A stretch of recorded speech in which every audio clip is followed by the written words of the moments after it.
จากเซสชันวันนี้ท่านรู้สึกชอบหรือประทับใจอะไรบ้างไหมคะก็ผมว่าก็เป็นเซสชันที่ดีนะครับเพราะว่าเหมือนกับดูหนังอะแล้วเราไม่ต้องอ่านหนังสือก็มีคนมาพูดให้เราฟังว่าโลกภายนอกตอนนี้มีอะไรเปลี่ยนแปลงไปแล้วบ้างนะครับแล้วท่านคิดว่าอยากจะเห็นกรุงศรีเป็นยังไงคะหลังจากที่ฟังในวันนี้สัก2-3 ปีจากนี้ถ้าเป็นไปได้ผมอยากเห็นกรุงศรีมีการเปลี่ยนแปลงไปตามเทคโนโลยีที่มันจะเกิดขึ้นในอนาคตนะครับเพื่อจะได้สามารถแข่งขันกับคนอื่นก็ได้แล้วท่านคิดว่าพนักงานควรปรับตัวอย่างไรบ้างคะพนักงานต้องปรับตัวอย่างไรผมว่าไม่ใช่แค่พนักงานนะตั้งแต่ผู้บริหารทุกคนนะครับแม้กระทั่งตัวผมเองก็คงต้องปรับตัวนะครับต้องปรับตัวอย่างไรก็คงต้อง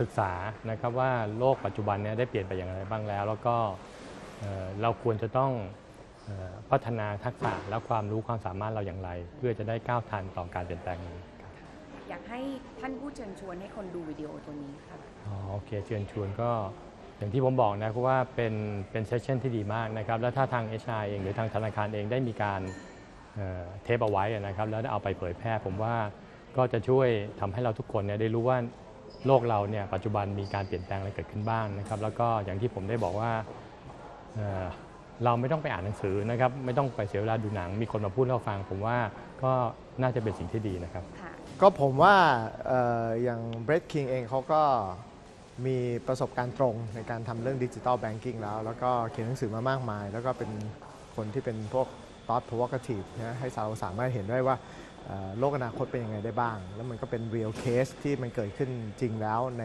หลายๆ อุตสาหกรรมนะครับแล้วก็โดยเฉพาะของพวกเราก็เป็นสถาบันการเงินกับธนาคารผมคิดว่าอย่างน้อยก็ได้เห็นรูปแบบของการใช้เทคโนโลยีใหม่ๆเกิดขึ้นในอุตสาหกรรมของการเงินธนาคารจะเป็นยังไงได้บ้างเพื่อให้พวกเราเตรียมความพร้อมดีกว่านะครับอย่าไปตกอกตกใจอย่าตื่นตระหนกแต่ผมคิดว่าถึงเวลาที่จะต้องเรียนรู้ในเรื่องของเทคโนโลยีแล้วก็ปรับใช้เทคโนโลยีให้เข้ากับการทำงานของเราไม่ต้องกลัวว่าอะไรมันจะเกิดขึ้นแต่ขึ้นอยู่ว่าแล้วเราจะปรับตัวยังไงดีกว่าครับแล้วพี่อยากจะเห็นว่าในอีก 2-3 ปีข้างหน้ากรุงศรีเป็นยังไงบ้างคะก็เหมือนกันครับเพราะว่าตอนนี้เราอยู่ในช่วงที่เรากำลังเริ่มนำเทคโนโลยีใหม่ๆเข้ามาใช้นะครับแต่ท้ายที่สุดเนี่ยมันก็คือพวกเราทุกคนที่อยู่ในธนาคารจะต้องร่วมกันในเรื่องของการปรับใช้เทคโนโลยีร่วมกันในการที่เราจะใช้อะไรเพื่อปรับในการสร้างประสบการณ์ที่ดีของลูกค้าของเรานะครับแล้วก็ร่วมกันทำงานที่จะสามารถก้าวข้ามไปอุปสรรคต่างๆนะครับแล้วก็อย่างที่บอกก็คือว่าใช้เทคโนโลยีใช้ IT ให้เป็นประโยชน์ดีกว่าครับอยากให้พี่ฝากถึงพนักงานว่าที่ได้ฟังวิดีโอนี้ค่ะว่าจะนำกลับไปประยุกต์ใช้ในการทำงานยังไงจริงๆแล้วอยากให้ดูนะครับถ้าใครไม่ได้เข้าเซสชันวันนี้ก็คิดว่าเดี๋ยวจะมีวิดีโอนะครับลิงก์ไปให้ดูเพราะฉะนั้นก็พอดูแล้วเนี่ยอยากให้คิดเยอะๆนะครับว่าถึงเวลาหรือยังนะครับที่เราจะต้องเปลี่ยนวิธีการทำงานของเราเปลี่ยนวิธีคิดนะครับเราเริ่มแล้วในการที่จะทำในเรื่องของตัว innovation culture ของเรานะครับเราเริ่มแล้วที่จะทำในเรื่องของเทคโนโลยีต่างๆนะครับดังนั้นคิดว่าเราสามารถทำอะไรได้ดีขึ้นโดยการใช้เทคโนโลยีแม้แต่งานของเราอาจจะไม่ได้ยิ่งใหญ่โตมากนักในแต่ละแผนกแต่ผมคิดว่าถ้าเราเริ่มคิดว่าเราจะปรับปรุงทำยังไงให้มันดีขึ้นอันนี้มันก็จะช่วยให้ธนาคารกรุงศรีมีการพัฒนาการที่ดีขึ้นนะครับโดยที่สำคัญก็คือว่าย้ำไปอีกทีก็ทำอะไรให้ดีสำหรับลูกค้าเรานะครับ Very exciting. I think it's very inspiring in terms of what he shared. I think there's a lot of information that he shared in terms of what the future would look like. I think it's clearly very inspiring for us from a bank. I think a lot of wake-up calls in my view to understand what the future would look like and what would happen to the existing bank. So I would say it's a wake-up call for us. I think for us in the management, as well as for the employees to see what the future would look like and therefore what we need to do to adapt and be more flexible, understand what the trends are. So I think a lot of work to do and I think we've got to do something now. I think that's what I think we have to do. So if we are doing something now, what do you see Krungศรี in 2 and 3 years from now? I think what he spoke about, the first principle design, I think that's something that we need to adapt. So that's one. I think we clearly, whatever new designs we are doing, we've got to think about from a first principle. Rather than just looking at existing ways and automating them, we've got to think of new designs and understanding what the customer experience is and adapting that into every design that we do or every new product or whatever it is, we adapt those principles. The second thing I think that he mentioned is in the next 4 to 5 years, make sure that every product everything, the services that we have is available on the mobile. I think that's what we're going to do, and that's what we're thinking in terms of our next MTBP would be mobile first, digital first. So whatever we design has to be thinking of mobile first as a design principle. So I think that's clearly what we should do at Krungsri, and that's what we are starting to do. So in order to become that in the 4 to 5 years, what should the employee adapt themselves? How should they adapt themselves? I think it's got to be top driven first, in terms of us as the management setting up the stage in terms of explaining what the direction of the bank is, setting up a digital environment, innovation environment that we're already working on, developing a culture that drives innovation and digital. I think from an employee's perspective, they need to be more open to change, accept that what we are doing today may not be existing tomorrow. So we need to start adapting to those changes that are coming across.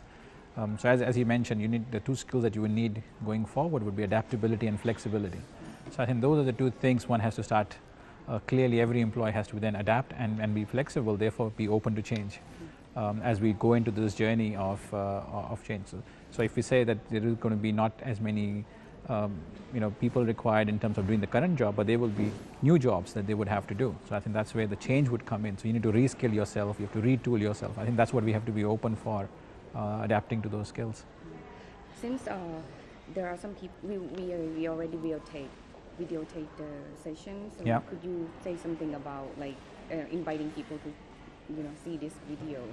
Yeah, I mean, absolutely. As I said, this is inspiring and not just exciting, but inspiring. It tells you where the future is heading. I think it's very, very, very productive and fruitful for people to listen to the session. It will tell you where the world is moving, where the banking is moving. And it's an eye-opener, as I said, wake-up call of how banking will change. I think so. It's clearly important for people to look at the session, watch the session, and get inspired as to what they may be able to do in the future, and make sure that they can help Krungsri move along that journey and be able to be a more digital bank in the future, which can provide the right customer experience. Yeah. I hope people will watch the session and be as inspired as I think all the people were in the hall today. Thank you very much. Yeah, thank you. สวัสดีค่ะ Good afternoon, ladies and gentlemen. I'm Nataporn Techapisan from Human Resources Group. Today, we would like to welcome you to our special world-class event, Bank 4.0 Augmented Banking. We will learn why most banks will survive tomorrow, how future will bring, what does it mean for us, and how all of us here as the leaders can drive the future success of Krungsri. Now, it is our pleasure to introduce our guest speaker. He is a 5-time Amazon best-selling author, a famous commentator, and globally respected speaker on the future of business. He has spoken in over 40 countries on how technology is disrupting business, changing behavior, and influencing society. He hosts the world's leading dedicated radio show on how technology impacts in banking and financial services called Breaking Banks, which is broadcasted in over 72 countries. He is also the founder of Movement, a successful mobile startup with the mobile's first mobile. He is named King of the Disruptors by Banking Exchange magazine. He was voted American Banker's Innovator and the world's first financial services influencer by the Financial Brand. He also was nominated by Bank Innovation as one of the top 10 coolest brands in banking. It is our honor to have him with us today. Ladies and gentlemen, will you please join me in enthusiastically welcoming Mr. Brett King.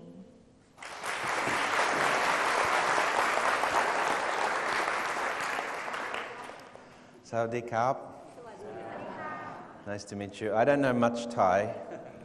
Sawadee Krap, Kapung Krap, Mabilai, a little bit. But so today I'm going to talk to you about two things. Obviously, I'm going to talk to you about banking. I'm working on my new book, Bank 4.0. Some of you may have read Bank 2.0 or Bank 3.0 or Breaking Banks, my other books. But Augmented is the book that I came out with in June last year. And it's really a book looking at the future of how technology is going to change the way we live. So I want to start with this. I want to start with some vision of the future for you. What are the big disruptions that are going to change life for people, not just in Thailand, but around the world? And then we'll focus on banking and how the technology is going to change banking for you here in Thailand and around the world. Now, sometimes you might think that being in Thailand, that things move a bit slower, or Thailand is a bit different, right? Same, but different, right?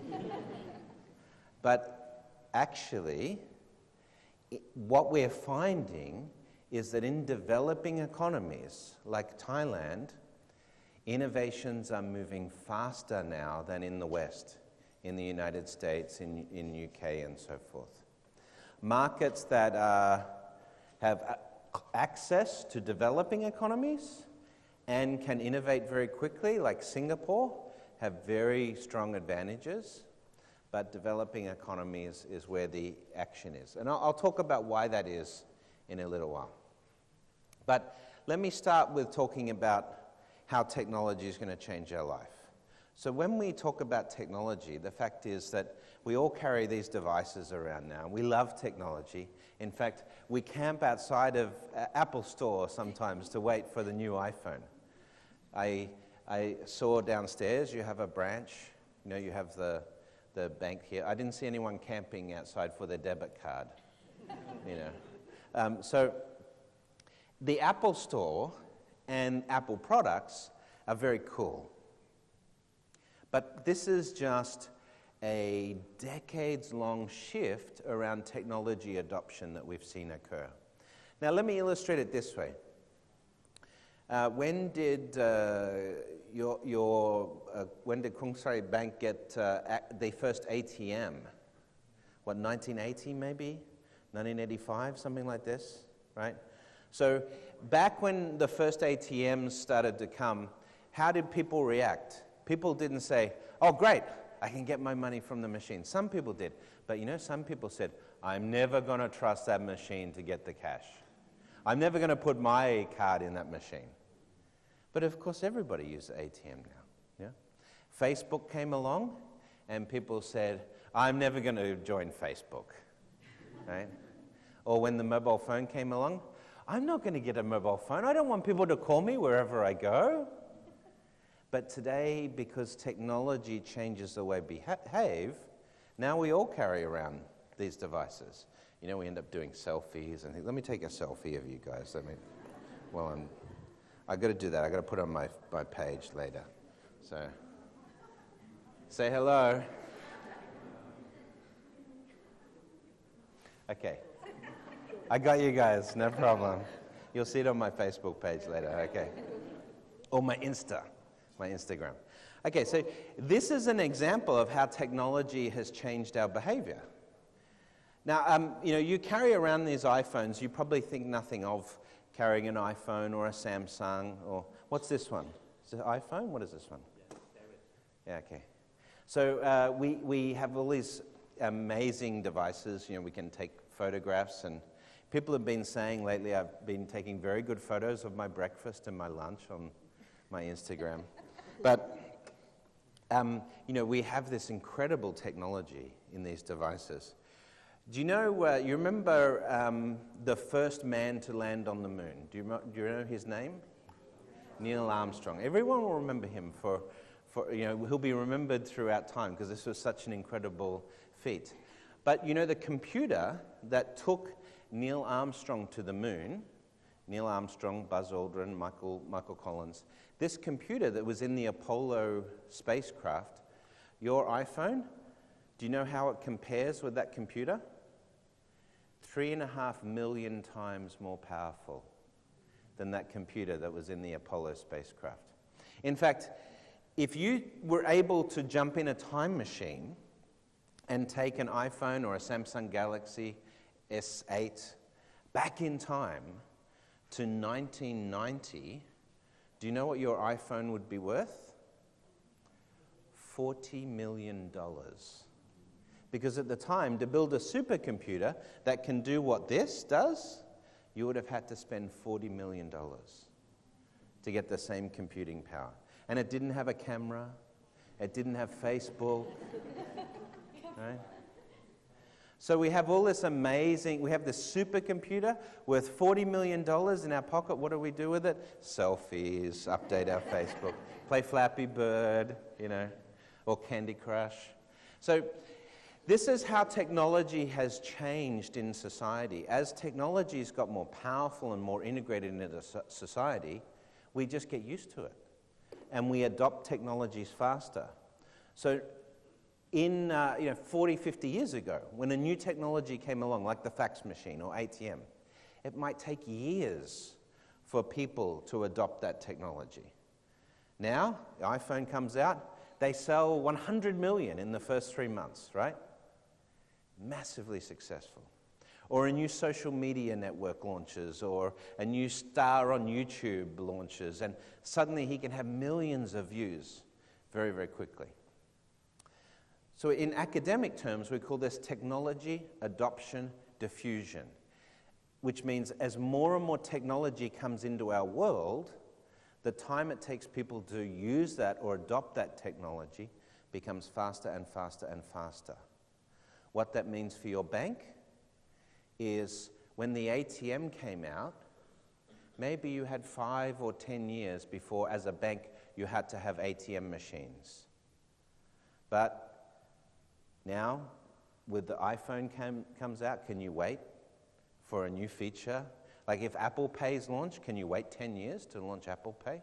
Not anymore, right?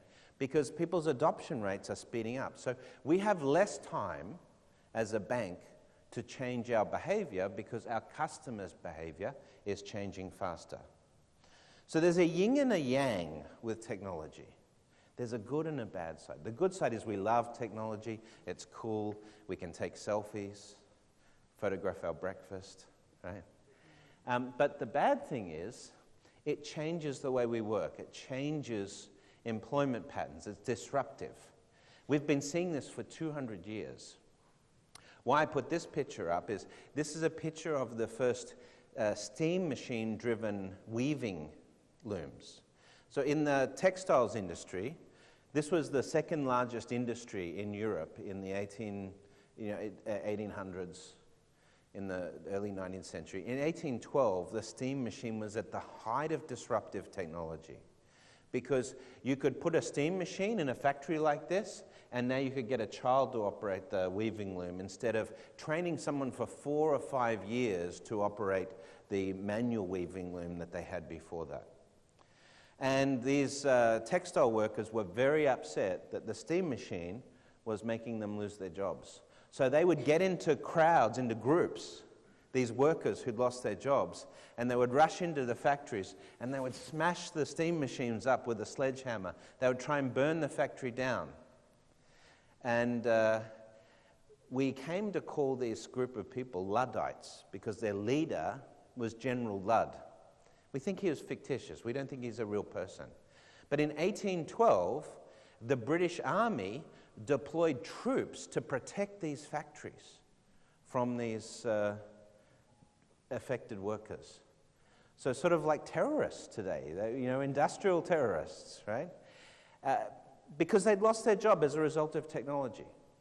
So today, if you live in the UK or you live in the United States and you see someone that's not on Facebook, or they don't have a smartphone, you say they're a Luddite. We use the same term today that we describe these people. But the Luddites in 1812, it's not that they hated technology.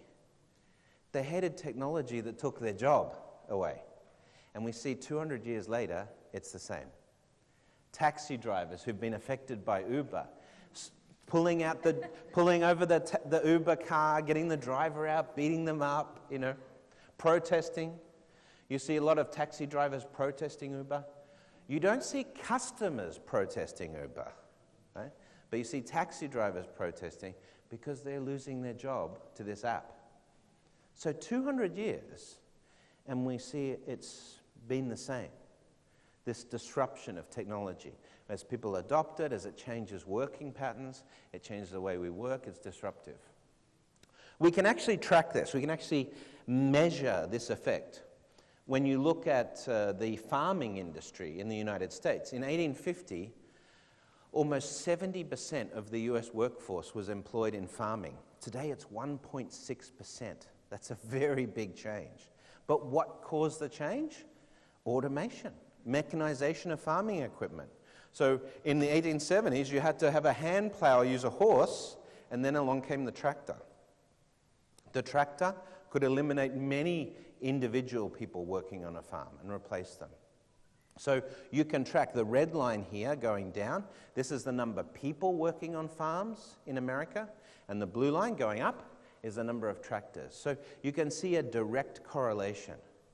But you know, if you're socialist in mind, or you worry about how these changes might affect society, you'll look at this and say, what happened to all those jobs? What happened to all those people that went out of farms? Well, the answer is, in those times, a lot of them went into factories. They started manufacturing engines and Model T Ford production line and things like this. And you know, this was a boom in industrial terms. These factories created massive amounts of jobs. It created the middle class in America. It was very good. There was full employment. You know, it was a very prosperous time. So the fact that they lost their job in the farm was not necessarily a bad thing because they adapted. Now, when new technologies come along, for every job that's destroyed, normally we see creation of new jobs through these new technologies.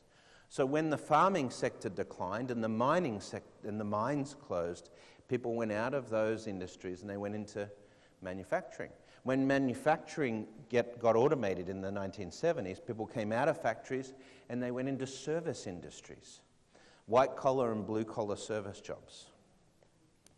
But today, we see a different form of automation. And this is what's happening in factories today. We're seeing robots coming in and replace humans. Now, you know, when you look at the factory line of the Tesla motor vehicle, and you see this, you don't see humans. And the reason is, Elon Musk, he said about this, he said, you know, we have to produce 500,000 Model 3 cars over the next 12 months. The only way we can do that is by speeding up our production. We have to do that with robotics. If we put a human on the factory floor, we have to slow down the factory to human speed. So today you have businesses thinking about competing at machine speed versus human speed. And this is how automation is starting to impact us. It's starting to change the way we work and we live. But the biggest disruptor coming over the next few years is undoubtedly going to be artificial intelligence, AI. Now, you've probably heard a lot of talk about artificial intelligence. There's a lot of disinformation out there.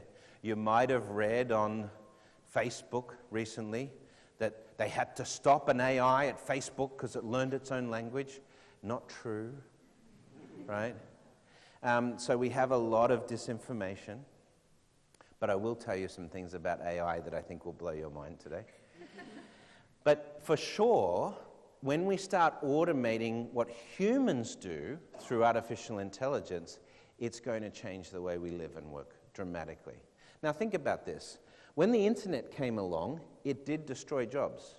If you worked in a bookstore or a record store or many of these sort of retailers, your job has been affected by the internet. But here's the thing, for every job the internet destroyed, it created 2.6 new jobs. So overall, the internet was good because as it created prosperity and wealth, it created new opportunities, new investment in capital and so forth.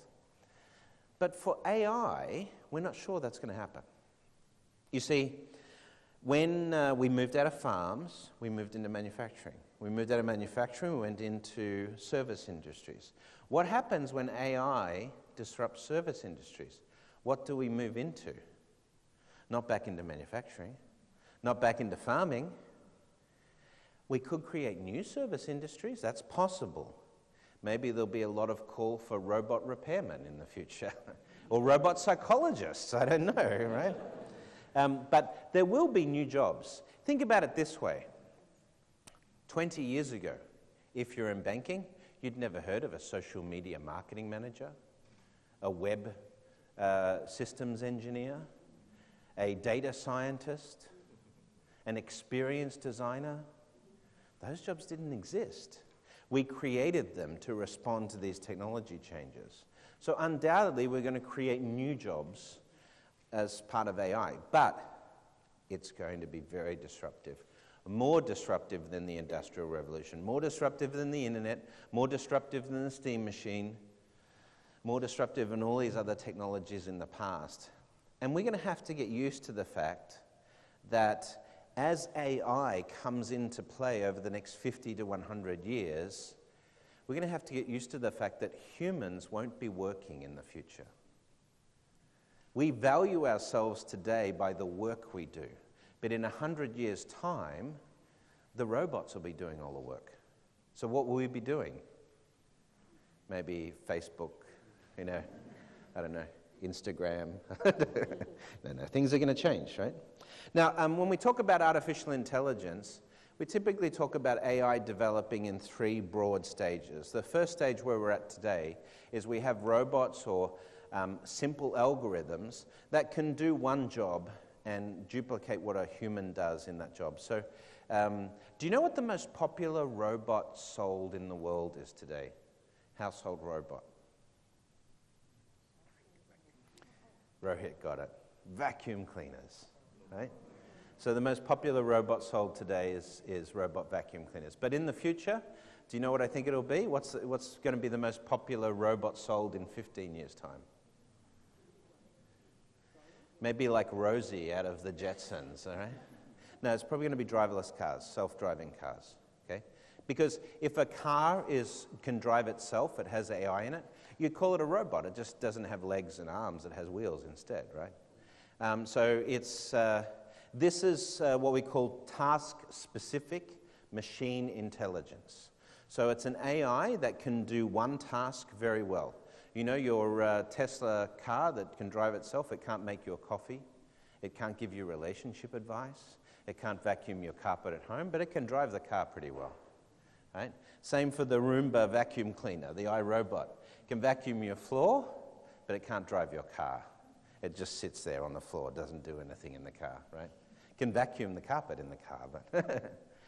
So this is machine intelligence. It can do one job, and it can probably do that job as good as a human, if not better, or at least be a time-saving device.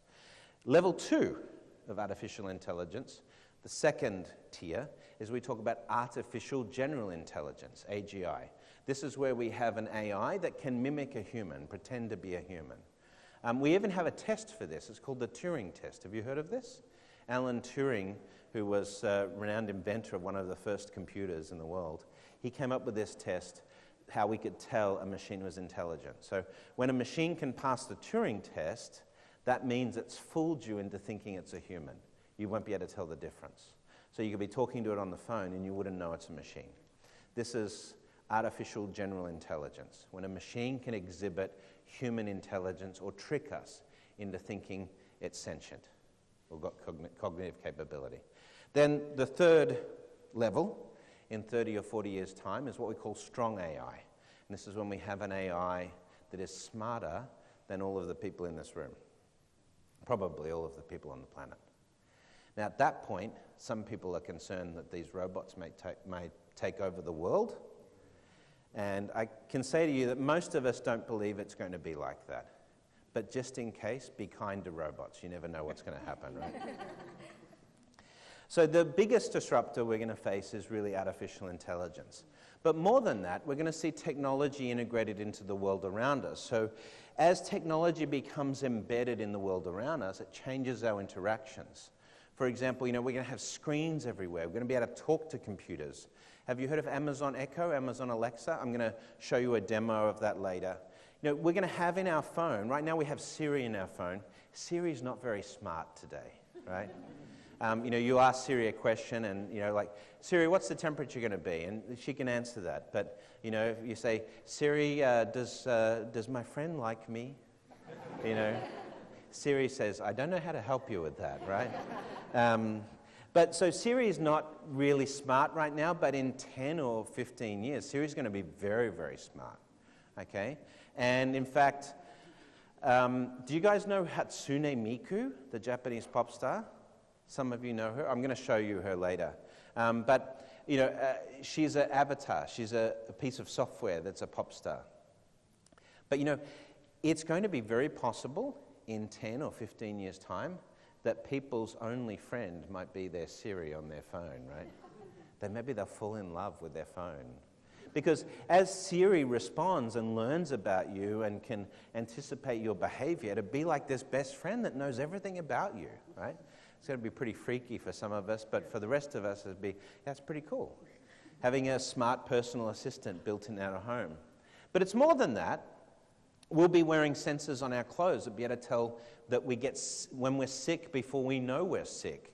They'll tell us to go to the doctor and we say, I feel fine. And your smartwatch will be going, no, you really need to go to the doctor, dude. I'm not going to tell you why, but the doctor will talk to you about it, right?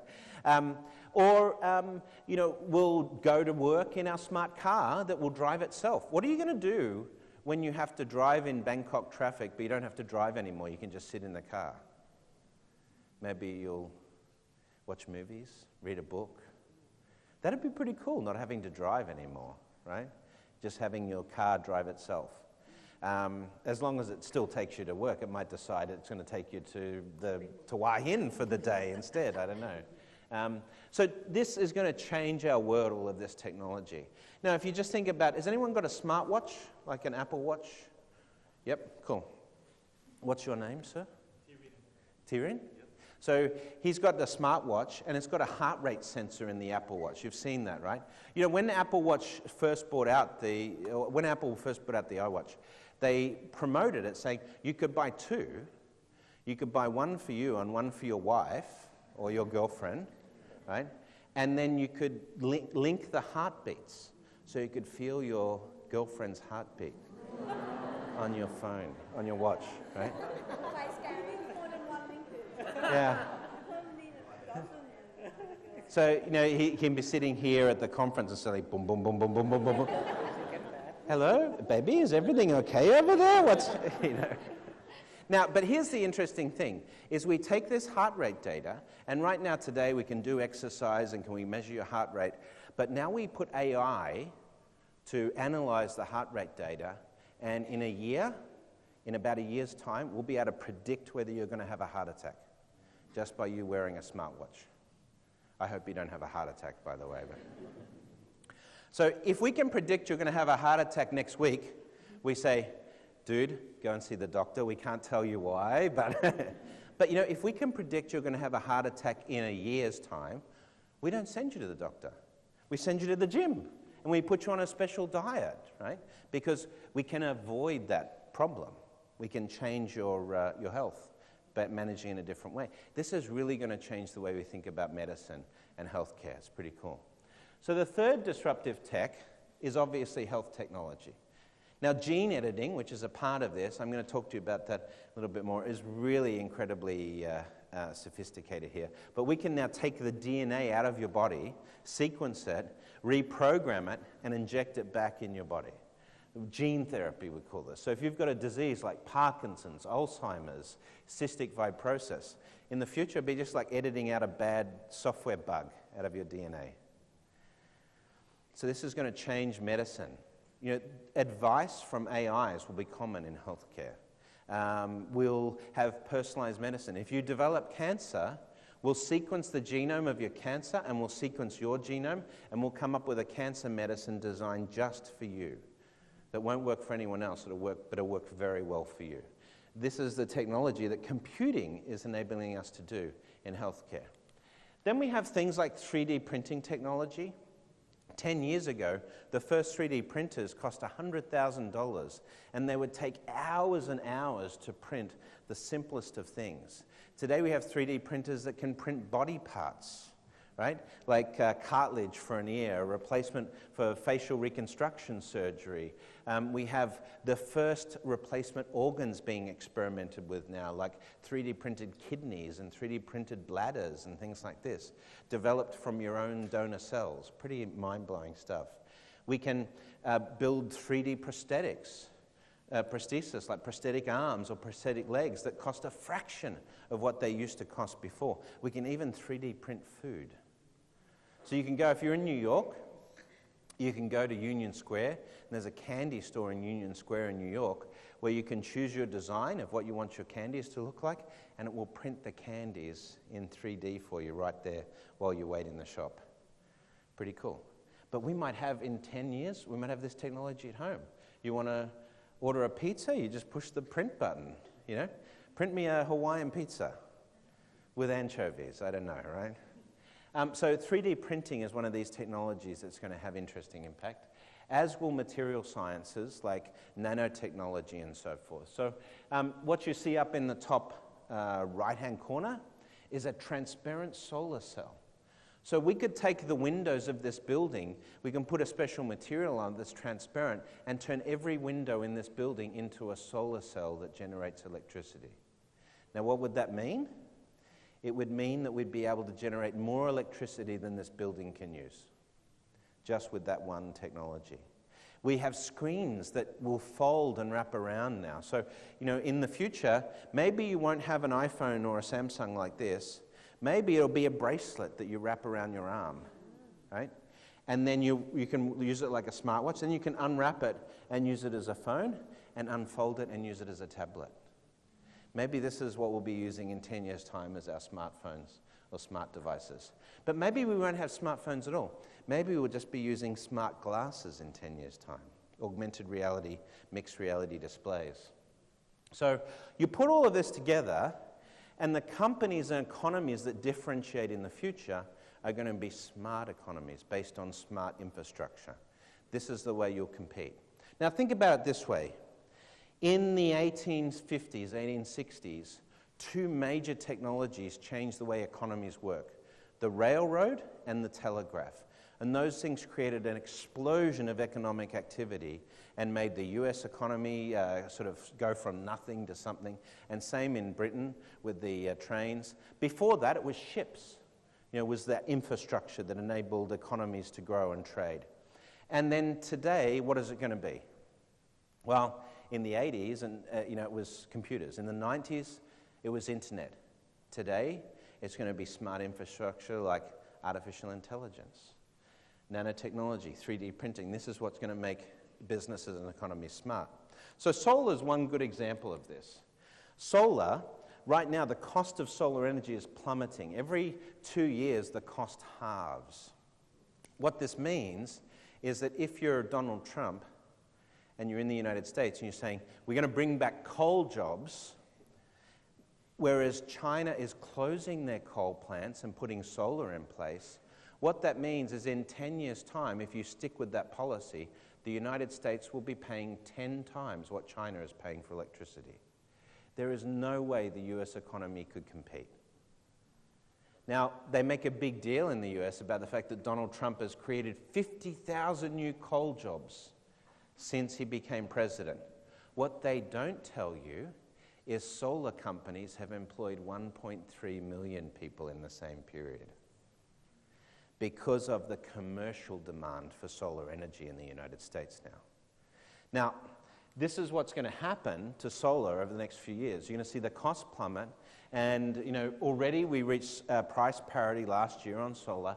By 2020, more investment will be going into solar energy than any other energy system. And then by 2030, we're going to have 30 to 40 million people employed in solar. So this is good. We're going to be creating a lot of jobs. And then halfway through the 2030s, we'll generate more electricity from renewable energy than any other source, right? And this is going to be good for climate change, right? And good for these things. So we have to adapt. We have to change. You heard of this guy, right? I was joking with Jay, my manager, who's here with me. He came to Thailand with me. I was saying, every time I put this picture up of Trump, the crowd laughs. It doesn't matter which country I'm in. I can be in South Korea, I can be in Japan. I can be in I was in Santiago, Chile the other week. Everyone laughs. Anyway, that's a whole different story. But leading up to the US election, this is what he said he was going to make Apple do in respect to computers built in the United States versus other places. Let's see if we can play this. No, no, it's not working. Let's try again. All right, we've lost our sound. Let me explain. He says, we're going to force Apple to build their computers in this damn country instead of those other countries. This is what he said leading up to the election. So the reality is, right now today, the biggest manufacturer of Apple devices in China is a company called Foxconn. You've probably heard of them. But Foxconn today is replacing 6,000 humans per week with robots because we're automating the factories. Now, if Apple was forced to bring their factories back to the United States through tariffs or some other thing, taxation, do you think they would put humans on the factory floor or robots? Right, it's very clear. So unless you're a robot installer, it's not going to create jobs. Right? So this is what smart infrastructure is about. And we're seeing smart infrastructure develop in smart economies where we're moving to robotic factories based on solar. This is Tesla's Gigafactory for their batteries they're producing. And you can see that they have solar cells. This actually generates more energy than it uses, and it's largely automated as a factory. This is what we're going to see around the world develop as smart factories, smart infrastructure in terms of manufacturing and production. And we're going to see value chains change as well. So trucks will be self-driving trucks. Now, think about this in terms of the United States. There's 2 million workers in the United States that drive across country every year. 2 million truck drivers. Those jobs are probably gone within 20 years because of this technology. So what happens to those guys? Well, how about they go work at McDonald's? I don't know. Right? But they're going to have to change the way they work. I talked about gene editing before. This is the first human ever cured of a genetic disorder by gene therapy. Her name is Layla Richards. She was 14 months old. She was diagnosed with acute lymphoblastic leukemia, a type of genetic cancer, and her parents were told to prepare for the worst, that she wasn't going to live. All the other treatment had failed. And they injected her with a virus where they'd taken her DNA out and they'd modified her DNA using a technique called CRISPR. And they put this DNA back in a virus. They cultured these virus cells. And the virus was injected back into her body. And when her body the immune system attacked the virus, it said, hang on a second, this is my DNA. So it absorbed that DNA, but the DNA had a change. It was edited. And when it absorbed that DNA, it removed the protein that generated the leukemia and created antibodies that fought the leukemia. And she was cured. Pretty amazing stuff. Very experimental, but over the next 20 years, you can imagine us doing these sorts of things. But, maybe some of us might choose to change our humanity a little differently. Maybe we'll start swallowing these tablets. This is a diagnostic tablet. It's actually approved for use in the United States right now. You can swallow this tablet, and it's got a little chip. You see the little dot on the tablet? That's a chip. When it hits your stomach, it uses your stomach acid to power this device, and it sends your signals to your iPhone of what's happening, your blood pressure, how much sugar you've got in your blood. So if you have diabetes, you no longer have to take a prick of your finger to get a blood sugar level. You just swallow this tablet, and this will last for 3 months and send the data to your iPhone. Pretty cool, huh? Now, the next thing will be, we'll soon have the technology to dispense insulin automatically. So your body will measure your sugar levels, and if you need insulin, it will inject the insulin by yourself. You won't even need to do that. So pretty incredible technology. But maybe we might go for some more radical changes. This is Dr. Hugh Herr. He was a double amputee. He lost his legs in a mountain climbing accident when he was 17. But instead of just saying, I'm going to be in a wheelchair the rest of my life, he went to MIT and he went to Harvard to learn robotics so he could build himself robotic legs.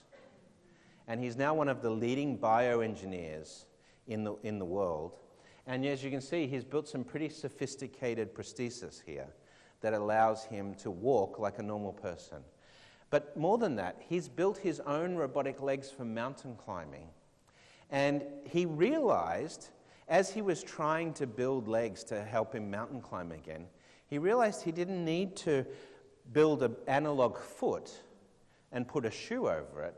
And he started thinking of different designs. So he came up with a small foot, about the size of a baby's foot, with a wedge shape on the end. So he could stick his foot in the rock to climb up.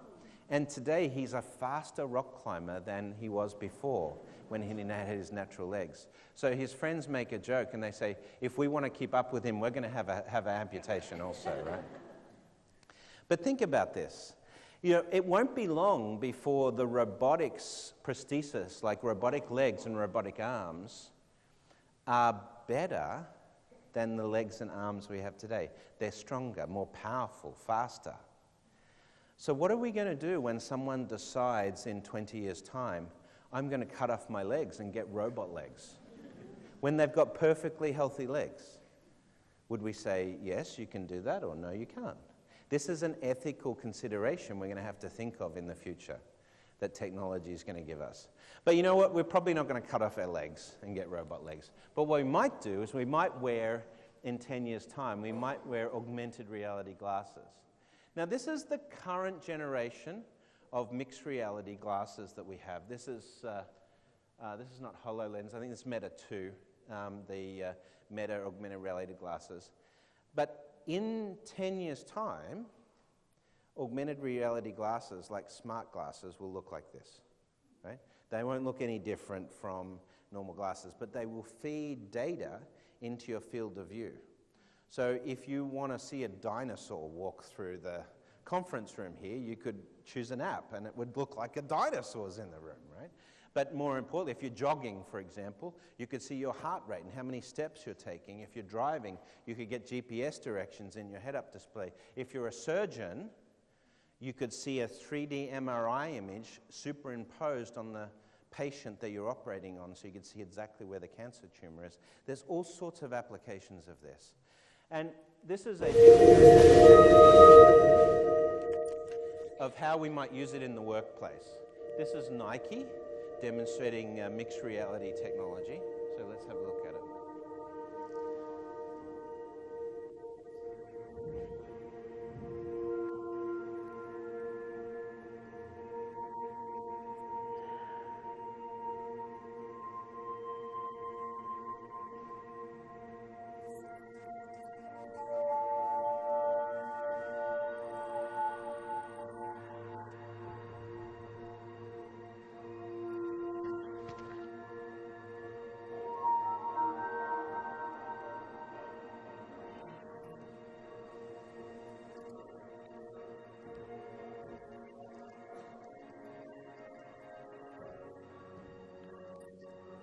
Not getting the whole track because she's talking, but essentially what you see here is that there's no screen for this computer. There's no traditional keyboard. Gestures replace these activities. The screen is sort of integrated into the surroundings and so forth. And you can see that we can do this stuff in real time, collaboratively, with 2 or 3 people working on this different thing. In this case, the designer, the marketer, is figuring out a way to build in this technology into an advertising campaign while they're still designing the shoe. And when the shoe design is complete, she's able to then finalize the marketing around it based on the 3D model. And then she sends it to her friend to have a look at. So this type of augmented reality workplace is going to be quite common. We won't have computer screens in the future. We'll just have smart glasses that will be able to enable us to have virtual workspaces. And if you're having a conference call, I'll be able to sit in this room and I'll be able to see someone sitting there on a conference call like they're sitting in the same office with me, just using this technology. Another example might be where we combine virtual reality and augmented reality into a theme park. This is the Void theme park. They have these in the United States right now. So what they do is they mix physical environments and virtual environments. So you wear augmented reality or virtual reality headgear and suit, but it makes you think you're in a different environment altogether. Right?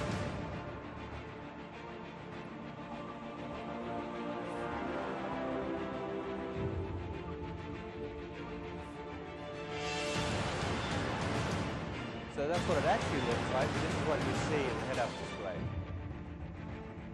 So virtual worlds built over physical environments. So when you go to interact with a door or a computer panel, the computer panel is just a piece of material, but that's what you see through the head-up display. So we're combining physical and virtual environments. Now, as you start thinking about this from a perspective of education or storytelling, we're going to start to do a lot of these sorts of mixtures of reality. So if you're in a movie theater in the future, maybe the movie will come out and join you in the movie theater with the mixed reality glasses. You'll be a part of that movie instead of just sitting watching it. Okay? So pretty cool tech. So when we combine all of these new technologies, obviously artificial intelligence, there's a lot of thinking have been done about it. Science fiction authors have written about it. Hollywood's produced movies about AI and what robots, android robots, are going to look like. Are any of you fans of Star Trek? The Star Trek Next Generation, there was an android. Do you remember his name was Data? He wanted to be human, but he was an android, right? Sort of like the Tin Man out of Wizard of Oz. But this is a movie called Ex Machina. This was the android out of Ex Machina, an artificial intelligence. She's quite beautiful, played by the actress Alicia Vikander. But this is what Hollywood tells us that robots are going to look like, or maybe like Arnold Schwarzenegger, the T-1000 Terminator, right? Something like this. But the reality is, this is what robots actually look like today, right? Not like Ava or Terminator. This is the reality of robots. But here's the thing, is that we might look at this and say robots are harmless or they're not going to be intelligent anytime soon. But robots are going to be pervasive. So what's going to happen is that within just a few years, we're going to have more robots on the planet than humans. By 2035, we're going to have 10 billion robots on the planet. And some of these robots will be grocery delivery carts. Some of them will be drones that deliver Amazon goods. That's a pizza delivery robot, I kid you not, built by Domino's Pizza. So you want your pizza, you get on your app, yes, pepperoni and cheese, and it will be here in 12 minutes, right? Because what they'll do is they put the pizza inside the robot and it cooks on the way as it's inside the robot coming to you. Pretty cool technology. Now, you might look at this, say it's science fiction, but you know what? If you took your mobile phone, your smartphone, back to 1950, the person would say, that's magic. That's science fiction. You must be an alien, right? Because this technology has potential for change. Okay, so let's talk about banking. We've talked about the future of technology, but let's examine a little bit more around how technology is going to change the world of banking. So Bank 4.0 is my new book that I'm working on. Hopefully, if I can stay, I'm going to stay in Thailand for a couple of weeks to try and finish off writing it after this. But as long as my agent doesn't make too many more bookings for me or meetings for me, right? But what I wanted to find a way to illustrate how banking was changed. So I'm going to take you through this. But I figured out a way to use rocket science to explain banking. Not the other way around, right? But let's start. What is Bank 1.0? Well, Bank 1.0 really sort of goes back historically to the days of the Medici, the days of Italian bankers, 13th and 14th century. Bank 1.0 is really the origin of banking. Now, this is the oldest bank in the world. It's Monte dei Paschi di Siena. It's in Italy. It's about 750 years old. And when you go and visit Monte dei Paschi di Siena and you walk into this building, you'll see they've set up as a museum their old branch that has been there since 1472. Now, when you walk in, they don't have the glass tellers like we have today, but they have teller stations, and they had metal, like iron, cast iron metal, with a little window through the cast iron where you could speak to the banker. And I'm looking at this and I'm saying, 700 years and nothing has changed except we've taken the metal out and put glass in, right? And so, banking really didn't change that much until about the 1950s, when 1950s and 1960s, along came mainframe computers. And this was an IBM computer, but the first mainframe in banking wasn't built by IBM, it was built by MIT, and it was called IRMA, Electronic Recording Machine for Accounting Purposes. And IRMA, when it used to sort customer records and check records and things like that for check processing, it couldn't sort people by their name. So every customer was given a number so the computer could sort their details. And that's why we have bank account numbers, because computers forced us to have numbers for every customer. Before that, your name was just your bank account. You'd go into a bank branch and they'd have your name on a card inside the branch, and your name and address, and have the amount of money you had in the account, and you came and make a withdrawal, they cross out the old amount and put in the new amount. That was how banking used to be done. But the mainframe changed all of that. So this is Bank 1.0. Bank 1.0 is really about the fact that you had to come to the bank to do your banking. That was your only option.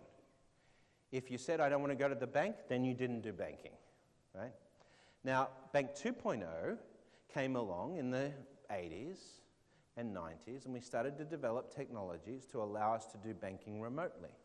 The first of these was not internet banking, but it was the ATM machine, right? And this allowed us to do banking outside of the branch. We could walk into a ATM anywhere and get cash out, and then later internet banking enabled us to do our banking at home. But here's the problem from a design perspective. The ATM, we called it an automated teller machine. So what we did is we said, let's take this piece of the branch where we give you cash and let's put it in a machine. When the internet came along, we said, great, let's put banking on the internet. What can we do? I know, let's put bank statements online. We put your bank statement, you can log in and you can see your statement, your transactions. And we called that internet banking. And then someone said, we could put transfers as well and bill payment, and that went into internet banking. So what we did is we took branch stuff and used technology to do what we used to do in the branch, but on technology. And this is what today we call omni-channel. Omni-channel basically means you can do everything you used to do in a branch on different channels. Right? So whenever we see new technology, an ATM, internet, mobile, we say, what can we put from the branch in a mobile phone? Actually, it was even simpler than that. When mobile apps came along, we said, great, how do we shrink internet banking on a smaller screen, right? So this is iterative thinking that we have. So Bank 2.0 was that era, but in recent times we've hit the Bank 3.0 era, which is we're starting to see banking be responsive to your needs when and where you are. So now you could use your phone to pay. You could split a bill with your friends at dinner. We're starting to try and make banking respond to things that are happening in real time.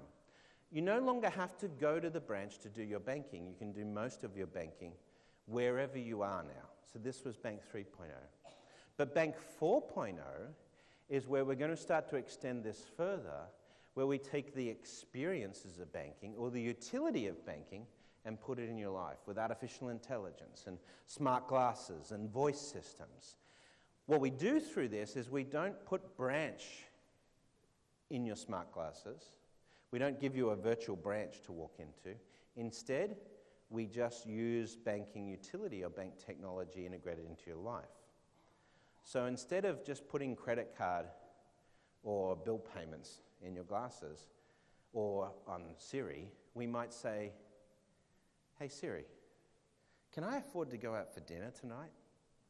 That's the sort of advice we'll get from our bank in the future with this sort of integration. Or you walk into a car dealership and you turn on your smart glasses and you're looking at the cars in the car dealership, and there is a Ford Fiesta, and it's got a big green tick.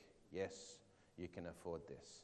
And then you turn and there's a Ferrari, and there's a big red cross. Bam, bam, bam. You cannot afford this. Don't even think about taking it for a test drive, right? So banking becomes contextual based upon our knowledge of our customer and integrating into their lives. This is Bank 4.0. Now, the problem is that when new technologies like voice come along, just like we did with the ATM, just like we did with internet, just like we did with mobile, we think of this as a new channel for our products. Okay, so this is Capital One. We'll see if this is going to work this time. No, I don't think it's going to work. Or maybe. Yeah, I'm not getting the vocal tracks on this, so I'll just explain what's happening. So in this case, you can pay your credit card bill just by using Amazon Echo, Amazon Alexa. So you can say, how much is due on my credit card? Pay my credit card bill. So this is how Capital One adapted to voice. But all this is doing is taking what we used to do in the branch and putting it on voice. But this is really not, I think, where the opportunity is. The opportunity is for us to go further beyond in terms of design. So I was trying to look for a design paradigm that would fit. We have basically two schools of design thinking when it comes to engineering. The first is what we call design by analogy, where we take an existing product and we try and improve on it over time as technology improves. So if you think about good examples of iterative design or design by analogy, you can think about aircraft, commercial aircraft that we fly. You know, we've improved on the technology. We've added autopilots. We've put carbon fiber technologies in. We've made double-decker planes. We've gone from propellers to jets. We've continued to iterate on this to improve the flying experience. But there's a school of thought that's called first principles design philosophy, and that is where you start from scratch because you've had a major leap in technology. So I wanted to use rocket science to talk about that and talk about first principles design, because we've seen evidence of this recently with Elon Musk and Tesla and SpaceX and others. So do you know what this is called? This is a V2 rocket. It was the height of technology in the Second World War. It's how the Germans used to bomb London. But when the Second World War was coming to a close, the British, the Russians and the Americans were rushing into Germany to try and capture the engineers and scientists that worked on this rocket, because this was going to be the big competitive advantage. There was 1,500 of these rocket scientists and engineers they were trying to capture. The US had this secret blacklist, they call it. But at the top of that list was the name of one man. He was Wernher von Braun. And he was really the creator of the V2 rocket design. Now, von Braun surrendered to the Americans in Austria and then went on to be the father of the Apollo space program, the Saturn V. At the time of NASA's Apollo program, each of these launches in today's terms cost about $1.2 billion. Right? That means it cost about $6,000 per kilogram to get a kilogram of material into orbit or into space. And over 50, 60 years, we improved on the Apollo design. And today, we've been able to reduce the cost to orbit down to about $3,000, half of what it was in the day of the Apollo program. But Elon Musk worked out, if we're going to get to Mars, we have to reduce the cost to orbit by a factor of 10. We have to make it much cheaper. So he said, what if we started from scratch? What if we forgot everything we knew about rocket design and built rockets from scratch using all the technology we have today? 3D printing, computer modeling, all of this stuff. And so they created SpaceX. And in just 14 years, SpaceX has brought the cost of orbit down to about $300. Now, part of this is using reusability. It's using different materials, different manufacturing techniques, different ways of constructing the rockets. But you can see this is a Falcon 9 landing on their ASDS, their autonomous seaport drone ship out in the ocean. And this is a pretty amazing feat, the fact that they can land these rockets from orbit. But what that means is they can reuse these rockets once they've landed. The space shuttle, well, they could reuse the space shuttle, but not all the booster tanks. The Apollo Saturn V, they couldn't reuse that at all. So think about this. Imagine getting an Airbus 380 and flying from Bangkok to Dubai, and at the end, they said, all right, we're going to scrap this plane, we can't use it again. That's what the space program has been like for 60 years. Right? That's why it's so expensive. So reusability is a big deal. But Elon Musk did this by first principles thinking. Let's start from scratch.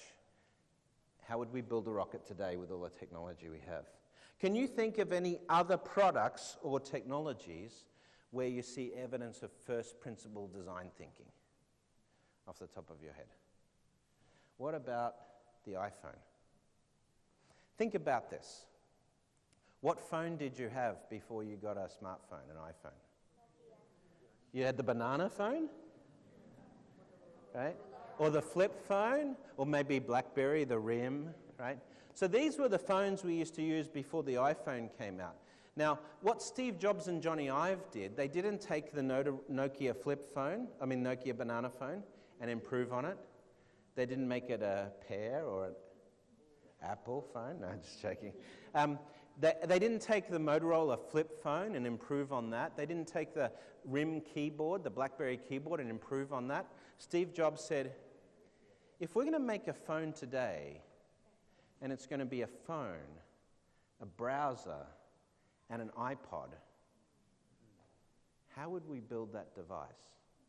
He started from scratch, and they created something very different. Now, you might remember when the iPhone first came out, people said, no one are going to use that because it doesn't have a keyboard, right? And yet today, the iPhone has changed what we think about phones. Everyone started iterating on the smartphone, the iPhone design. So this is first principles thinking. If we're going to start from scratch, would we build it the same way we have? So then there was rumors in 2011 and 2012 that Apple was going to launch Apple Pay, a way to use your phone to pay. Now here's an opportunity. Let's think about it. What's the biggest weakness that a debit card or credit card has when you use it today? Well, the biggest weakness you have is it's dumb. It doesn't give you any information. What's the number one requested piece of information from your customers when they contact the bank? What do they ask for more frequently than anything else? What's my balance, right? So, if you were going to design a payment system to work from scratch today, first principles, it'd be very simple. If you use the phone, you'd say, show me my balance before a transaction. I tap the phone, show me it after the transaction. Because that's the information people need from their payment system today. Is that what we did with Apple Pay? No. We stuck a plastic card inside the phone. We said, how do we get a credit card inside that thing? Now, here's the problem. We don't need plastic at all because it's got an NFC chip. We don't need a 16-digit number at all because we can use a token. But we still thought, how do we get the branch inside the phone? This is design by analogy. This is iterative thinking, not first principles thinking. The challenge for you guys is we have competitors on a horizon that are thinking about banking in a first principles perspective. Let's hear what Jack Ma has to say about this.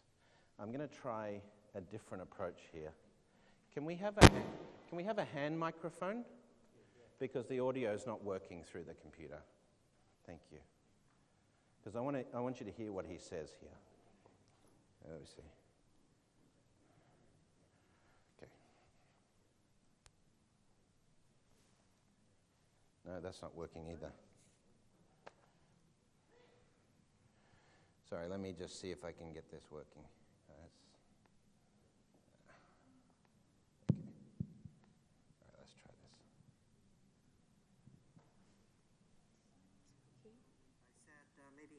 years will be bigger than.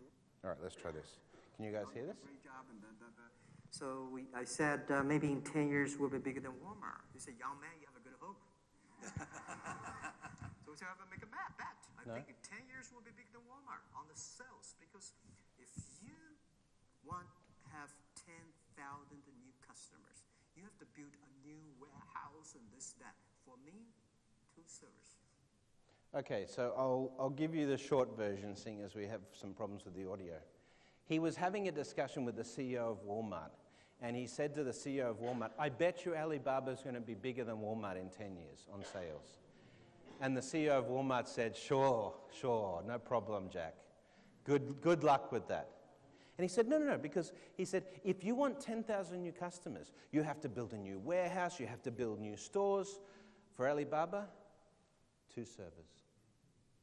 Let's think about that in terms of banking, right? Number 26, or Moven, or Adam Bank, or Simple Bank comes into Thailand, and we want to get 10,000 new customers. If you want 10,000 new customers, you need to build a branch. You need to employ 6 or 7 people or 8 people. You need to spend, $400,000 US. For Moven, 2 servers. So you're competing right now against other banks thinking the same way as banks do. But when Alipay comes into this market, they're not thinking about branches at all. They're not thinking about acquiring customers. They're not thinking about signatures on a piece of paper. They're not thinking about plastic cards. They're not thinking about any of that stuff. They're saying, how do we get people to use their phone for money, and how do we keep their money on the phone, in the value store on the phone, in the app? That's how Jack Ma's thinking about banking. That's first principles. So when they attack this problem in China, overnight, Alipay, Ant Financial, and Tencent WeChat have become the fastest growing financial services organizations in China today. Now, let me give you one example. This is their savings capability in Alipay. It's called Yuebao. Today, Ant Financial Yuebao has $185 billion of assets under management in this money market fund. That makes it the largest money market fund in the world. The second largest, a JP Morgan Chase US Treasury bond fund. Right? This is the largest. In fact, this is the largest deposit product ever in history. Now, before we saw Yuebao, or before we saw UBank launch their digital savings in Australia, there would be some bankers, even in this room today, that would have told you, you must have branches because that's where customers make deposits. Name me a branch in your network that has taken $185 billion in deposits in the last 3 years. No? Name me a bank in the world that has taken $185 billion in deposits in the last 3 years through their branch network. You cannot find one. The most successful deposit product in the world, the most successful channel in the world for deposits is the mobile phone, not the branch. You probably thought it was the branch prior to coming into this session. But Jack Ma didn't create a savings product. This is the trick. The reason he got $185 billion in savings is he got Alibaba customers who were storing some money in the Alibaba account after they did business. They sold some goods and services. And he said, you shouldn't keep it in the Alibaba account. You're not getting any interest. Put it in your Yuebao because you can earn interest on that.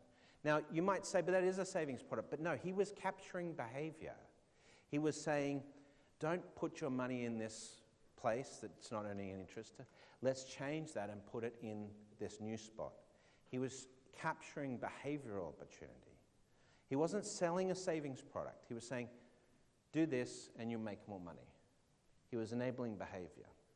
And that's what changed the rules in terms of savings.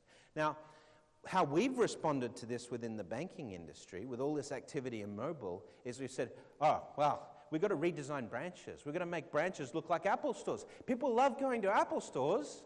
If we make our branches look like Apple stores, they'll come back, right? This is the Apple Store theory, or branch of the future, as it's sometimes called. So you've had lots of banks look at redesigning branches to make it more attractive for customers. And this is one example. It's OCBC Frank. They launched it in Singapore. And you know, initially when they launched it, it was successful. They had millennials coming in. But you know why? Here was all the debit card designs. Customers could choose their own design for a debit card. The kids thought that this was pretty cool. They went in, they got a bank account, they could choose their own card designs, they could show their friends, look, I got cat on mine, you know. So this was what attracted them. But after that, the millennials really didn't come back to the branch. And OCB's scratching their head. They say, they loved the branch before. Why aren't they coming back to the branch? And the answer is very simple. They don't need to. They can do all their day-to-day banking on the phone. So the problem was not a design problem. You can't design to get people back in the branch because their behavior has changed. Their behavior has changed because they don't need to go to the branch anymore. They can do their banking on their phone. There's only one way you're going to get them back in the branch. Do you know what that is? Take all their phones away from them. And that's not going to happen. See, it's not a design problem. The reason people are not visiting branches in the United States, in Australia, in Germany, in the UK, in France, in Spain, in Thailand, like they used to, is because they don't need to. Their behavior has changed. And we're not going to change their behavior back to what it was before the iPhone or the smartphone. It's not going to happen. So we have to adapt. Now remember, Jack Ma says, how are we going to get deposits? How are we going to get people paying with their phone? And he uses first principles thinking. He says, if we were going to build payments from scratch, how would we do it today? And his answer is 2 servers, not build a branch. So this is the competition we're having. So the key problem we really have in this is that we're still really thinking about technology in omni-channel terms, adapting technology to the way we used to do banking in the branch. So when the new website or new mobile comes along, we say, it's our biggest branch, the website, or the mobile phone, it's our biggest branch. This is what Ross McEwen from RBS actually said. He said, our biggest branch is the 701 from Reading to Paddington. It's the train. He didn't mean the train was a branch. He meant people using the mobile app on the train, right? Because bankers think like we'll extend the branch onto the phone or the internet or the ATM. And if you've got an Amazon Alexa unit, we'll extend it onto that, right? That's the technology we use. But that's not really the way we should be thinking. We should be thinking first principles. So let me give you an example of a design that shows first principles thinking for banking. This is Uber. Now, when Uber launched in the United States, they had rapid growth. They have over 40,000 drivers in New York alone today. But there was one point they couldn't recruit drivers fast enough. They would have advertisements up on buses saying, join Uber today, get a $500 qualifying payment. You know, they were trying everything they could. But here was the problem. In New York and Chicago and San Francisco, 30% of the drivers that were signing up for Uber had never had a bank account. They used to drive yellow taxis, they used to get paid in cash. Uber couldn't pay them in cash, they had to have a debit card. So the Uber driver sign-up process, Uber was watching drivers attempt to sign up, and they'd get to the point where they had to put in their debit card details, and they'd quit the process. And Uber said, we have to fix this. We can't grow fast enough if we can't fix this. So they went to Bank of America, Wells Fargo, and Chase, and they said, can you guys help us speed this up? And those guys said, yeah, send them down the branch. We'll give them a bank account. And Uber said, that's not fast enough. We need them to get the bank account the same day. And Chase said, are you crazy? That's never going to happen. They need to sign a piece of paper. They need to submit their identity documents. Maybe a week later, we might tell them if they've got a bank account. If they're lucky, if they're not too risky. If they're too risky, forget it. We're not going to give them a bank account, right? Uber said, this is crazy. So Uber found a bank called Green Dot, a fintech bank in the US. And Green Dot said, sure, we'll give you a debit card. And it turns out that the information Uber was asking for drivers to sign up, their driver's license number, their address, their social security number, that was the same information that Green Dot needed to issue them a debit card. So Uber just added a little one-line box in the driver sign-up process. You could either put in your own debit card number, or you could tick a box and say, get a Uber driver debit card today. Just tick the box. Overnight, within 3 months, Uber became the third largest acquirer of small business bank accounts in the United States. So when a banker looks at this, a banker says, we don't want Uber to be a bank. We don't want Uber to compete with us. But here's the thing, Uber doesn't want to be a bank. All they wanted is for their drivers to sign up. And to do that, they had to make it really simple to get a bank account. So they took all of the friction out of opening a bank account and just fixed that as part of the driver sign-up. And they did the same with car leases, because it was taking too long for drivers to get their cars, so they couldn't start driving. If they were a taxi driver, they didn't have their own car. They'd been driving someone's yellow cab. So then Uber said, oh boy, we've got to fix this as well. They went to the banks, they said, can you help us do a car leases? And they said, are you crazy? We can't do that. It's going to take months for them to get a lease. So Uber said, we'll fix that too. And they started issuing car leases, and they did those deals. So they fixed banking. They put banking inside the Uber driver sign-up process so that they could enable their business to grow faster. They don't want to be a bank, but they had to fix banking and put it inside Uber for their business to work. Now I want you to think about Amazon, Alibaba, airlines, restaurants, all of these different companies around the world that are trying to build their businesses that run up to a point where a bank says, you can't do that. You have to come down the branch and sign a piece of paper. Maybe if you're lucky, we might lend you the money. Think about that friction that's in the banking system, and think about all those businesses right now that would love to remove that friction. That's embedded banking that we're going to see in the future.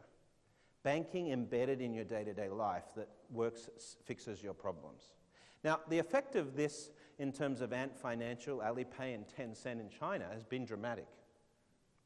Today, because Alipay and Tencent have just put payments in messaging platforms and payments in commerce platforms, today, Alipay and Tencent conduct 92% of mobile payments in China. The rest are UnionPay, MasterCard, Visa, and the banks. Let's face it, the banks are done when it comes to mobile wallets and payments in China. They haven't got a hope. I was visiting China Merchants Bank a few weeks ago, and actually a few months ago, and I met the chairman of China Merchants Bank, and he said to me, I started introducing what I do and talking about Bank 4.0 and MoveIn and things like that, and he did this. He said, I have one question for you. He said, how do we beat BAT? Do you know what BAT is? Baidu, Alibaba, Tencent. So I started talking about how he could add new things into the payments architecture, and you could do contextual rewards, and you could put the balance before and after the payment and all these things. He said, no. He said, you don't understand. The Chinese banks have lost payments. We can't win that. We know that now. How do we stop BAT from taking our credit business, he said. I was blown away that the chairman of this bank had already worked out. You go to Jamie Dimon from JP Morgan Chase, he still thinks that Chase is in the mobile payments business. But the banks in China have worked out they've lost that. And you know, every bank, I think, is going to lose that. Do you know why? We don't own the technology that does payments anymore. When we owned the cards and the point-of-sale terminals, we owned the technology that did payments. But the future, voice, artificial intelligence, smart glasses, phone-to-phone, we don't own that technology layer, and we never will. So therefore, we've lost payments. Now, that doesn't mean we don't have a bank account at the back end as a value store, but we don't own the payment experience. We can integrate into the payment experience, but we don't own it. Right? That's the challenge. And China Merchants Bank had worked that out. So when you look at the banks that are out there being created right now, we see tons of banks being created, but they're called neo-banks, challenger banks in the UK. Now, there's over 60 of these banks that are being created worldwide right now, but here's the thing. None of them have launched branches. All these neobanks, United States, Simple, Movin, Green Dot. In the UK, Adam, Starling, Monzo. Germany, number 26. Even neobanks that work with DBS, like Digibank in India. None of them have launched branches. Why? Remember what Jack Ma said. 2 servers. This is how you compete for customers in the digital age. This is how you lower your cost of acquisition. This is how you scale very, very quickly. Now, what this means is that globally, we've seen this explosion of mobile money accounts and mobile value stores that's unparalleled in terms of financial inclusion. 1.4 billion people have come into the banking system in just the last 6 years as a result of mobile technology. Not because of branches, where you have to go and sign a piece of paper, but just because they can download their bank account to their phone. Now, this is the largest ever change in financial inclusion we've seen in the history of mankind. It's a big deal, but it hasn't happened through banks, it's happened through phones. But here's the thing I want you to think about. Let's extend this out. Let's think 10, 15 years in the future. With the newest banks that have been created, neobanks, they have no branches. With all of these mobile money wallets and mobile payment services being embedded in the phone, what's more likely in 2030? That your kids will call this a bank, or they'll think of a branch where they get a piece of plastic and sign a piece of paper as a bank? Right? So when we use first principles thinking, we're going to think about new ways to do banking, not try and put the branch in the phone. Okay? Now, what this means is today, the largest fintech in the world, Ant Financial, is worth roughly 6 times what Deutsche Bank is worth in valuation terms. So we don't value banks as much as we value technology these days, and that's going to continue. So the really only way is for you to become a technology company if you want to survive as a bank in the future. We're going to talk about that in a moment. Now, in Kenya, I'll go back one. In Kenya, about 100% of the adult population today has a mobile money account. Prior to 2006, when M-Pesa launched, only 27% of adults in Kenya had a bank account. Today, almost all of them have a mobile money account. In China, if you're a bank today, your deposits are at 40% greater risk than they were 10 years ago, not because of other banks, but because of technology. 22% of deposits in China are done via mobile today. 22%. And for lending, it's the same. 4,000 P2P lenders in China. The second largest, Lufax, is worth 20 billion. I couldn't find out the value of the first one. So there's a question that comes out of all of this. Where we're going, do we need banks? Sorry, it's a Back to the Future reference, but well, let me answer it this way. What we need is we need banking. Remember that Bill Gates quote? Banking is necessary, but banks are not. So how does that change the way banking will fit in our life in the future? Well, let's take payments. What we're seeing that's emerging is we're seeing payment experiences emerge, not payment products. When Alipay and Tencent launched payment networks, they didn't launch with a plastic card with a 16-digit number. They didn't require you to come into a branch to open a value store. They did it very, very differently. Now, they can still do payments. They can still do real-time payments. They can do payments in a store, but they don't need that old payments products that we have in the past. Now, if you're a consumer in China, in urban centers, and you think about paying a merchant, you're more likely to think about paying a merchant with your phone today than using cash or a credit card. And the same is true in Kenya. With M-Pesa in Kenya, M-Pesa tells us that Kenyans trust M-Pesa more than they trust cash in Kenya today. So we've moved from payment products to payment experiences. Now, what this means is we have to start thinking differently about what the bank is. The real trick is that we're surfacing utility of banking through these technologies. Now, in the past, if I asked you how many products does your bank have, what did you say? 30, 50 products for retail, for corporate maybe less. So if you have a savings account, you have a checking account or a current account, you have a high yield interest savings account, you might have a CD, a term deposit. Right? These are all the different products we have. But actually, in this new world, you only have 3 products. You have a value store. You have the ability to pay or move money and the ability to access credit. Because everything else is about how you experience that utility in this world. So instead of creating savings products in the future, we're going to be like Digits or Acorns or Movin or Yuebao, and we're enabling savings behavior. And we don't even care what the savings account is called. We don't care what interest it has. What's more important is that we enable you to save. We create savings behavior. We create a savings experience. So we move from products on channels to now banking utility experienced in real time when and where you need it. And that's what these technologies are pushing us towards. So the obvious question with all of this is, what happens to all these people that we have sitting in banks around the place? Remember Jack Ma? 2 servers, right? So at the start of the 20th century, in the early 1900s, one technology that you probably would be safe thinking you have a job for life was a telegraph operator. Telegraph operators, the jobs were booming. They couldn't get enough telegraph operators. Telegraph lines were being laid all over the world, in Europe, in the United States, everywhere. And along comes Alexander Graham Bell, and he invents the telephone. And he tries to sell it to the leading telecommunications company at the time.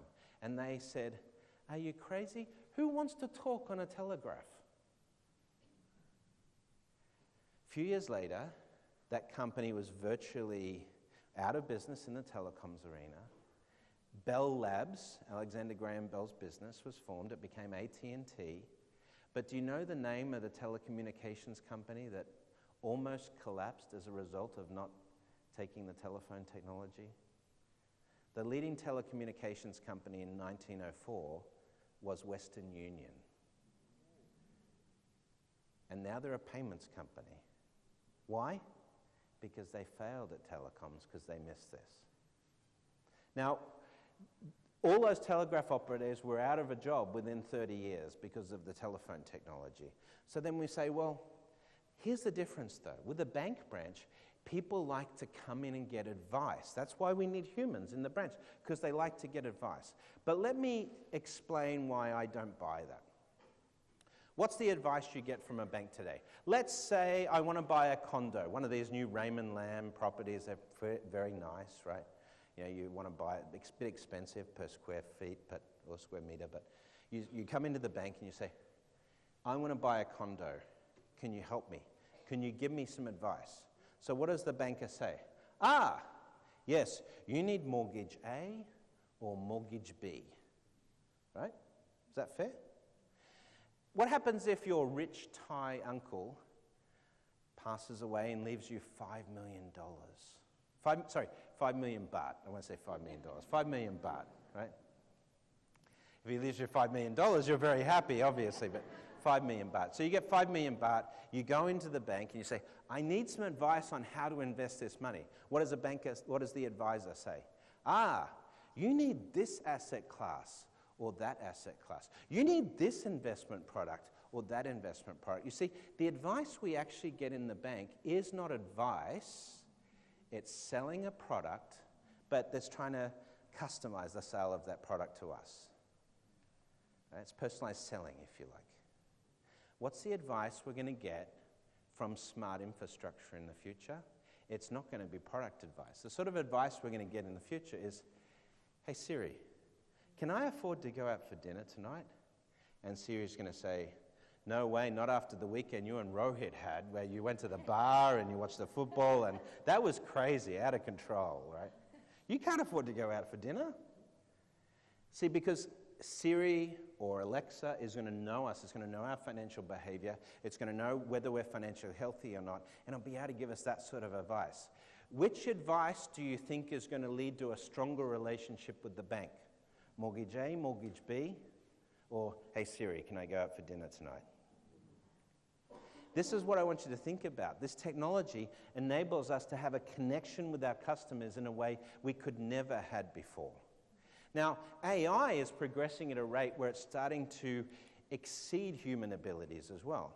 This is IBM Watson. This is a graphical representation of how it diagnoses cancer. It's able to diagnose cancer twice as accurately as the best human doctors in the United States.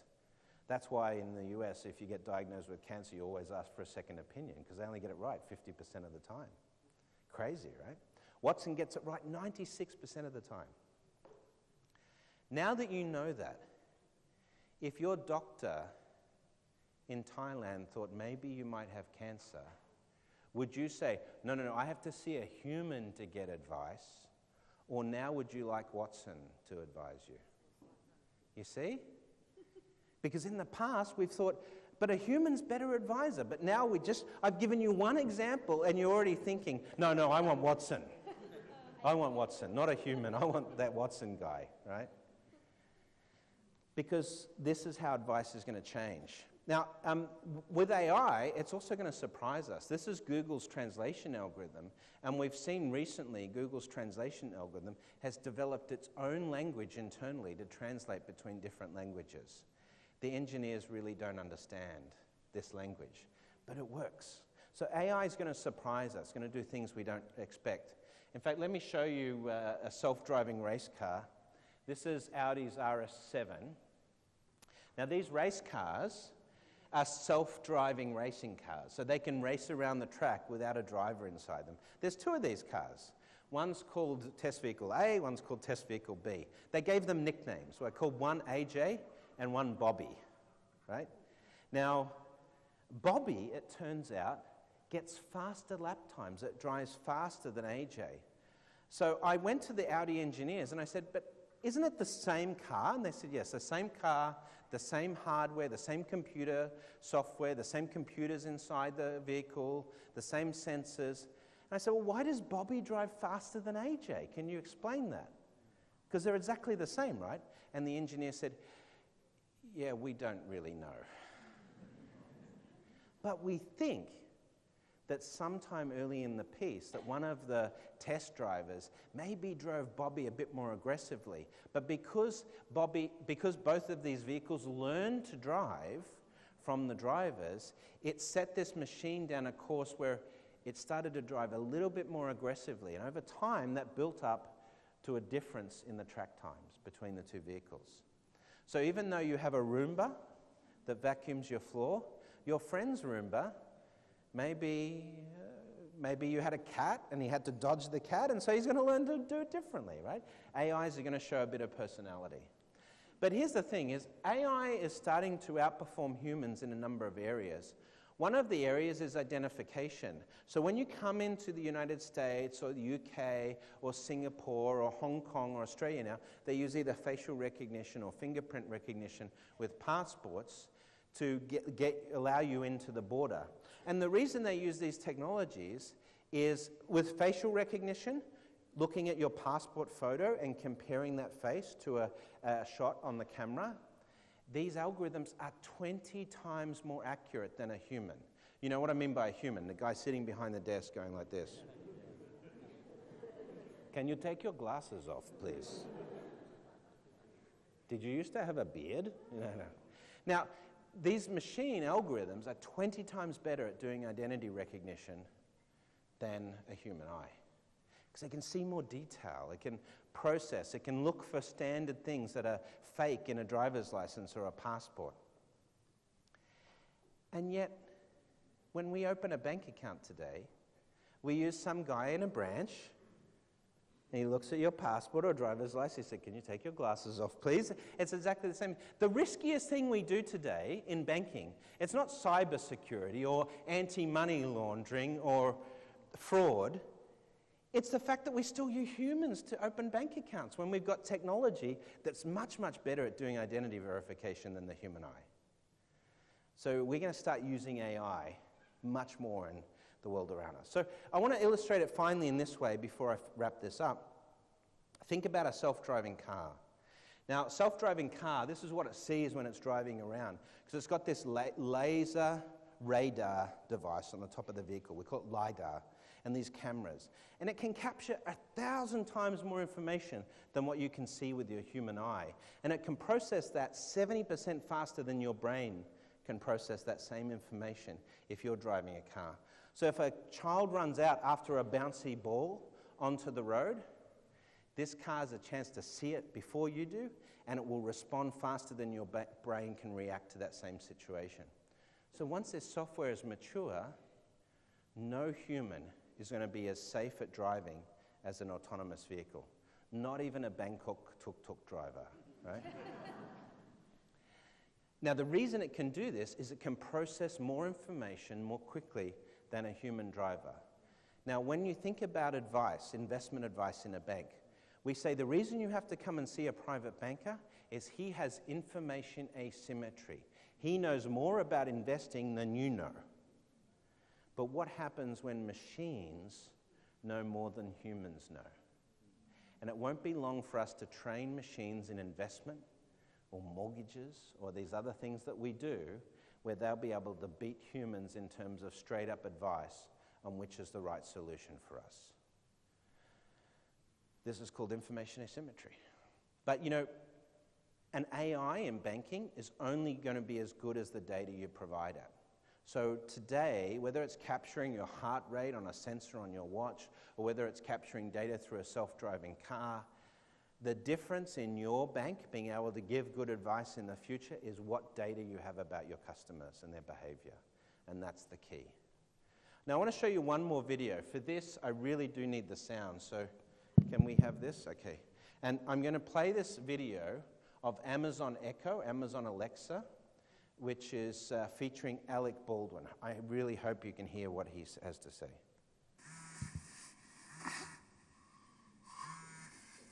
Yeah. You're okay. He's okay. He made it. Jason, what do you mean? We were very bad boys. Alexa, what's in the news? Here's the news. Alec Baldwin and Jason Schwartzman were seen mooning paparazzi. Baldwin threw his shoe at photographers before making a run for it. My poor cashmere socks. Alexa, reorder another pair of Brescianis. Reordering Bresciani sauce. Okay, listen. Can you send some lawyers or something? Alec. Okay. So you saw what happened there. What did Alec buy using Amazon Alexa? Socks, absolutely. Bresciani socks. They turn out they're $200 a pair. These are cashmere socks. So Alec Baldwin's doing pretty well. All that playing Donald Trump on SNL, right? So let me ask you the next question in this commerce transaction. Which credit card did he use? You don't know? Whatever's stored on Alexa. That's what Rohit said. He's right. Okay. Now, who's in the credit card business here? No one's going to admit to this. They don't want to put up their hand today. Yeah, okay. So I'll ask you a technical question. How do we get someone to use their credit card or debit card more today in Thailand? What do we do if we want them to use their card more? Give them a bunch of cashback. Cashback, airline miles, discounts, right? So this is what we call usage campaigns in marketing terms, right? And so we promote the usage of the credit card. We say, you get double the miles this month, or you get 20% cash back. Now, let's play this scenario again with Alec Baldwin with his new credit card that gives him double the miles. So, my poor cashmere socks. Alexa, reorder me a pair of Brescianis. But wait, let me get out my other credit card. Now, let me read you this number, Alexa. Are you ready? 49327645. Did you get that, Alexa? Do you really think that's how this is going to work? No. So in this world of voice commerce and AI-based commerce that we're moving to over the next 5 to 10 years, we're going to start to delegate 30, 40, 50% of our daily commercial transactions to an AI or an agent. Now, today, how many of you have booked a flight online or a hotel or something like that? Most of us. All right. Now, today, we just don't think of anything about booking online. In 10 years' time, you're not going to think anything about saying, hey, Siri, book me a restaurant in Chinatown tonight for 5 people, make it for 7 o'clock. If you can't book one in Chinatown, get one near Siam, right? And in 10 years, that's how you'll book a restaurant. You won't go online. And when you go to the restaurant, you'll eat, and the restaurant AI will already know who you are because you booked it with your phone. And when you walk out, the payment will happen automatically. You won't need to swipe or tap or read out your card number. Now, in this world is a plastic card with 16-digit number on it important. So if we want to compete as a bank in this world, we have to stop thinking about payments as a card, payments as a product. We have to start thinking about how we engage customers in payment experiences. What's going to get them to link your bank to Alexa, to Siri, to Bixby, to their Tesla car? That's how we have to think about this in the future. So, we're already seeing evidence of this. Amazon doesn't have checkouts anymore with their Amazon stores they're creating. Amazon Go is their new grocery store. They're built in Seattle and New York. You walk into the store, you have a gate like you have downstairs, like to go into the headquarters here. You put your phone to get into the Amazon store, and it registers you. It says, oh, yes, he's got an Amazon account. You get your groceries, you put them in the cart. There's bags inside the cart, or you can bring your own bag, and you walk out of the store, and the payment's automatically done on Amazon. No checkout, no swipe, no tap. Okay? They've automated the store. So we're going to start to see lots of automation like this. Finance, legal, accounting. Wherever there's a human process that you can teach a human, in 10 years' time, you'll be able to teach a machine to do the same thing faster and better than a human. So if you've got kids right now and you're encouraging them to go into finance, not a good idea. Not at university anyway. Maybe teach them to do programming instead, right? Or creative jobs. Even jobs are going to get impacted by this, right? Even in McDonald's, we're going to automate it so you don't have a person sitting behind the counter at McDonald's taking your order. You're just going to do it on an app or on this touch screen inside the McDonald's. And those people that used to be behind the counter taking your order, now they're going to have to be out and engaging you and talking to you and things like that. It's going to change the service industry. But to adapt to this, the problem we've got with first principles thinking inside the bank is whenever we try and do something new, if you want to create a new payment experience or eliminate the signature on a form or do something that removes the friction from banking today, what happens? You come up with this idea, and the compliance officer says, you can't do that. The regulator won't let you do that. This is how we think in banking. Jack Ma, 2 servers.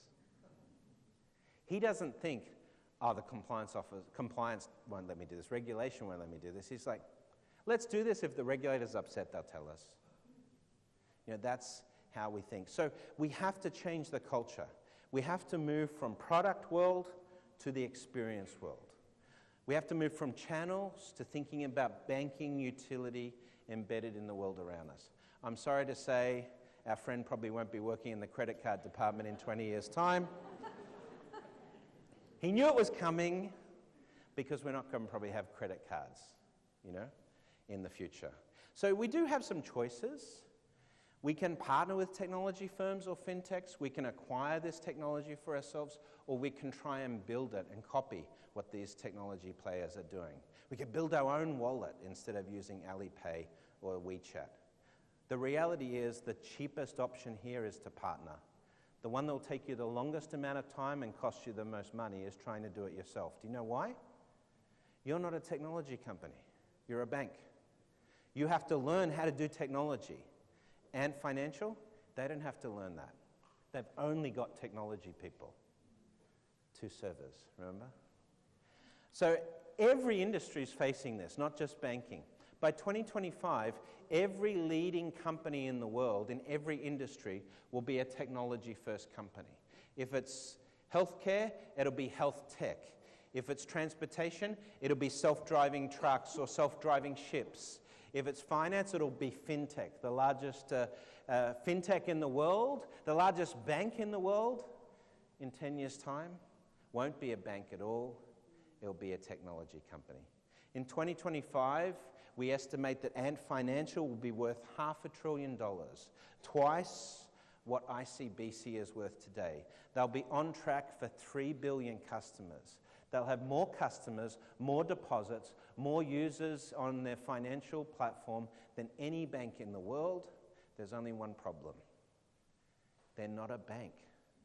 They're a technology company.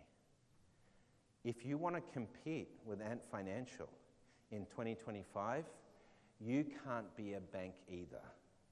You have to be a technology company. Now, I know you already know this, and you know why I know you already know this? Because I saw this coming in on the lift today, right? But I want to make one slight change to this quote. It should say this: if we don't adopt any new technology eventually, I'll change that. If we don't adopt any new technology in the next 3 years, we will definitely vanish. Okay? Now, here's the problem. This is the education minister in Thailand. When he was asked if we could build Tesla, a self-driving car in Thailand, he said, Tesla, we couldn't even invent a motorbike, right? I hope he doesn't lose his job, this guy, because he gets it. He gets that the key skill for competing in the future for Thailand is going to be technology skills, not banking skills, right? Not retail skills. So I'll just leave you one thought. This is Hatsune Miku, right? Now, you remember I talked about her earlier. She's an avatar. Now, last year she went on tour. In 1996, she went on tour. Over 1 million kids saw her perform around the world. She toured in Bangkok. She sold out a concert here in Bangkok. But she toured in New York, in Paris, in London, all around the world. You could see this scene with all these kids getting together, dancing, rocking out to Miku. But here's the thing. Think about the millennials that will go to a rock concert like this. They don't think of Miku as a software program. They think of her as a pop star. They don't see her as different because she's computer software. So let me ask you this question.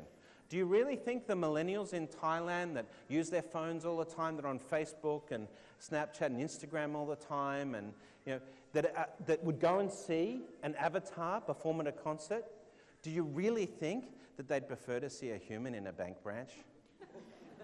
Right? Probably not, right? No. Okay. So you've got to think about banking and advice is going to be very different in the future. Think of it like Tony Stark. I don't want to tell you that the missile's coming next week, right? Or tell you a week after the missiles hit you that the missiles come. I want you to know that now. So in terms of finance, I want the advice to be real time. And in the future, we're not going to wear an Iron Man suit, but we will have a head-up display like smart glasses in 10 or 15 years that'll be able to give us advice on banking. So it all comes down to what sort of data as a bank you can use to give advice in the future. And your core systems aren't necessarily going to be very important in this either, because blockchain for identity, blockchain for payments, blockchain for trade finance is going to replace a lot of the infrastructure we have in the bank today because it's not flexible enough. Let me give you one example.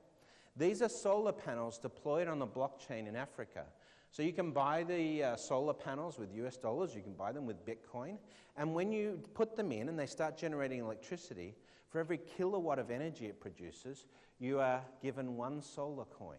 And you can use those solar coins to buy more solar panels for more assets. So what happens when we start thinking about creating cryptocurrencies? Instead of energy, the energy that's generated, instead of paying cents for this. We now pay in cryptocurrencies. What about when we think about a self-driving car driving on Uber? Maybe we'll create a crypto coin which is a miles-driven coin or something like that. We have to start thinking about value exchange very differently. But think about this. Think about a self-driving car driving around Bangkok, picks you up in the morning, drops you at headquarters, right? You know, picks up a few of you, like this is a minibus, self-driving minibus. And then it has a few hours. It doesn't have to pick you up until you need to go home. So what's it going to do? Well, it logs onto Uber and says, hey, I'm an autonomous vehicle. Can I drive for you for a few hours? Uber's AI says, yeah, sure, no problem. Log in, let's go. So it starts accepting passengers. It drives around Bangkok for 3 hours. And then it says, oh, I'm running a bit low on battery. So it goes and plugs in or charges up its batteries for an hour or so, and then drives back to headquarters to pick you up to take you home of the evening. Now, as it's driving on the roads, it has to pay road tolls. It does that automatically, has a wallet inside for that. When it charges the electricity, it has to pay for the electricity, so it makes a payment from the wallet inside the car. When it's driving for Uber, it gets paid, and those credits go into the wallet that it's got inside the self-driving car. So let me ask you a question. How do you get the self-driving car down the branch to sign a signature card? You see, the nature of the bank account itself has to change in this scenario. And the core system we have today would not cope with this, but the blockchain would allow a scenario like this. So I'll give you one final piece of advice. With all this automation that's happening around the world, with robots integrating into the world around us, we're going to have to change the way we live. And adaptability will be a key feature. We won't keep the same job that we used to have in the past. We'll have to change our career all the time. So adapting to that is really key. But I will give you one small piece of advice. If robots really are going to take over the world, you don't want to be this guy caught on camera hitting the robot with a hockey stick, okay? You never know what's going to happen. Be kind to robots, right? Okay. That is what I like to talk about as Bank 4.0. Thank you very much for your time today. We have time for some questions. We have a few minutes for some questions, don't we? A little bit? How much time we have for questions? 10, 15 minutes? Okay. So we have a microphone. Please feel free to ask any questions to Brad King. Today we have a special gift for... Don't ask me relationship advice. For anyone who asks the question to Brad King, that a special discount for major Cineplex. Yeah, if you ask me a question, 10 coupon per question. You get a thing for the movie tickets, okay? And you may have a chance to take a photo with Brad for free if you ask For a question. free. Ah, there's one. She loves a free gift, okay. So since you are here, I just want to hear like what you're thinking about Thai banking and what it's like. What do I think about Thai banking? Well, you know, I didn't tell you this beforehand, but I'm actually thinking about moving to Thailand in the future, right? But I'm sort of looking for a few gigs in Thailand. I can. No, I tell you why. I think that Thailand has it's a very young population. I think they're very entrepreneurial. I watch your TV ads. I love your TV commercials. They're very creative. So I think the Thai people have this ability to be very creative. Once we can apply this to technology, boy, it's going to be very, very interesting. But quality of life here is pretty good, actually, right? And has the potential to be, I think, even better over time. As far as infrastructure goes, I would like to see us invest a little bit more in smart infrastructure, but I think that is where there's an opportunity. One thing, I'll give you some advice if you're thinking about your next career. Figure out how to stop Bangkok from flooding during climate change, and then you'll be able to sell that technology anywhere in the world, right? So that's one piece of advice. If you want a startup idea, I just gave you a startup idea. But actually, in terms of Thai banks, pretty good, but I think we've got to this point, and in Thailand or in markets like Australia, for example, where we saw a rush of innovation, what we saw is a rush of innovation, but channel innovation. I don't think yet we're seeing this next cycle of innovation where we're starting to think about experiences yet. We haven't seen that from the banks in Thailand or elsewhere. So I think that's the next thing I'd like to see. But I think the potential is there. And I think it's more likely that Thai banks will get there than US banks, let me put it that way. I think by this time next decade, I think 30 or 40% of US banks will have gone out of business. Maybe 15 years. Because here's the thing. If you're a community bank in the United States, right now you're dependent on the branch to get revenue. If you can only get revenue through the branch, you will be out of business, in 10, 15 years. Because unless you can get revenue through other channels, you'll be dead. So these banks just won't adapt quickly enough in community banks in the United States. A lot of small community banks have 2 or 3 branches, and they're family owned, and that's the only way they know how to do it. And they don't have the money to invest in technology. So 70% of banks in the United States don't have their own core systems. They rent core systems from providers like Jack Henry and FIS, Fiserv.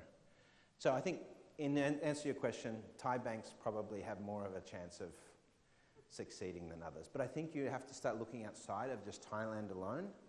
And I think ultimately growth is going to come from creating experiences that you can export. So, who's next?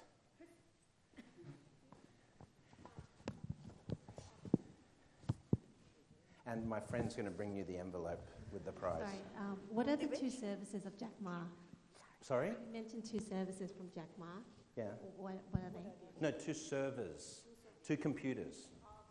Two This is what he said, 2 servers, sorry. So this is how he competes, right? He doesn't think I need a branch, I need a warehouse, I need 2 computers in the cloud. That's all I need to get 10,000 customers.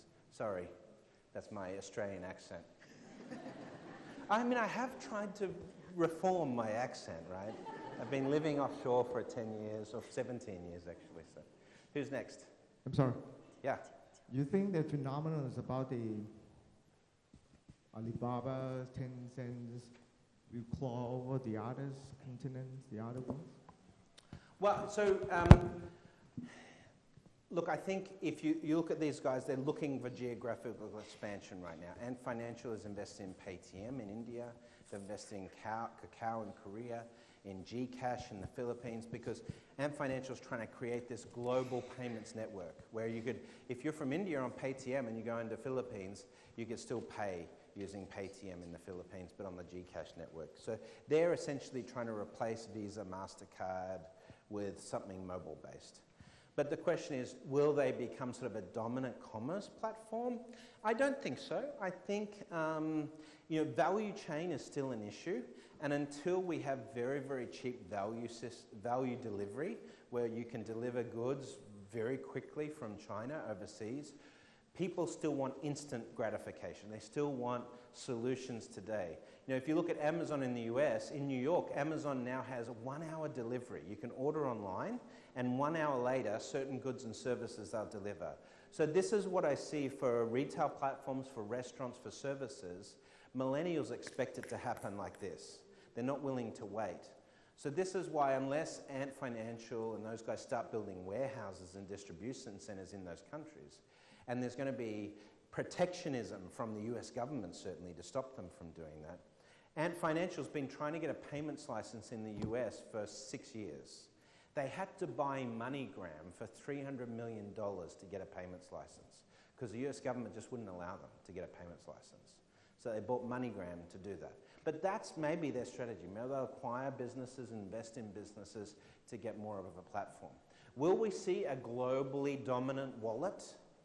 No, just for the same reason you don't see a globally dominant phone. I mean, the iPhone's very popular, but Huawei has good phones, Xiaomi has good phones, Samsung has great phones, LG has a pretty good phone, Nokia doesn't have a phone. But for the same reason you won't get one dominant phone ecosystem, you also, I don't think, we can get one dominant payments ecosystem or commerce ecosystem. Having said that, I think Alibaba and Amazon are going to be massive companies globally, and I think they're going to be dominant, but they're going to be the biggest retailers in the world for sure. And retailers like JCPenney's or Sears or Tesco's, they won't be able to keep up with those guys, right? The biggest retailer in the world will be a technology company.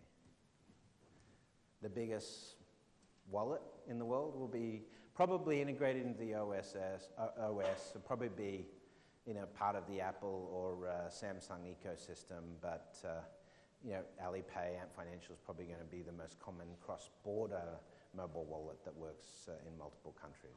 Right? Thank you for the question. Who's next? We'll get you, and then we'll ask your friend at the back here first, please. Yes, you said that when technology take away humans' job, there would be around 2.5 opportunity arise. So what will it be for bankers? Okay, so what are the new job career opportunity, people. Okay. All right, well, I can actually show you. So let me, I've got another presentation here. I was going to think about showing you this. Let me see if I can do this. Right. So I guess this is the job you're asking. This is the question you're asking. What are the top jobs in banking over the next 5 years? Okay? So these are bankers in 5 years' time. They don't look like bankers, right? They don't wear a tie. This is David Shingy, actually. He's an advisor for AOL. But this is what a banker is going to look like in 5 years. When I come to these sort of meetings, I say, stop hiring bankers. We don't need any more bankers. Right? Whenever we put an ad for a new resource in the newspaper or on a job board, we say, must have banking experience. Don't say that. Say, must have technology experience, okay? Because that's more important today. So the number one job for banking is going to be data scientist, okay? So maybe you should go back to university and learn data science. Number two, machine teacher. This is someone who can figure out how to get the data in the machine so they can learn to do the job that human bankers used to do. Number three, user experience designer. This is very hot, it's creative. Ties are going to be good at this because you guys are creative, right? So experience design is going to be something you can adapt. We sometimes call us storytellers as well. So, I'll give you one example. Today you go into a grocery store and you fill up your shopping cart and you get to the checkout and you pull out your card, your debit card, and you swipe it. And the girl behind the desk, she says, "Oh, sorry, sir, declined. Card is declined." And you say, "Oh, can you try again?"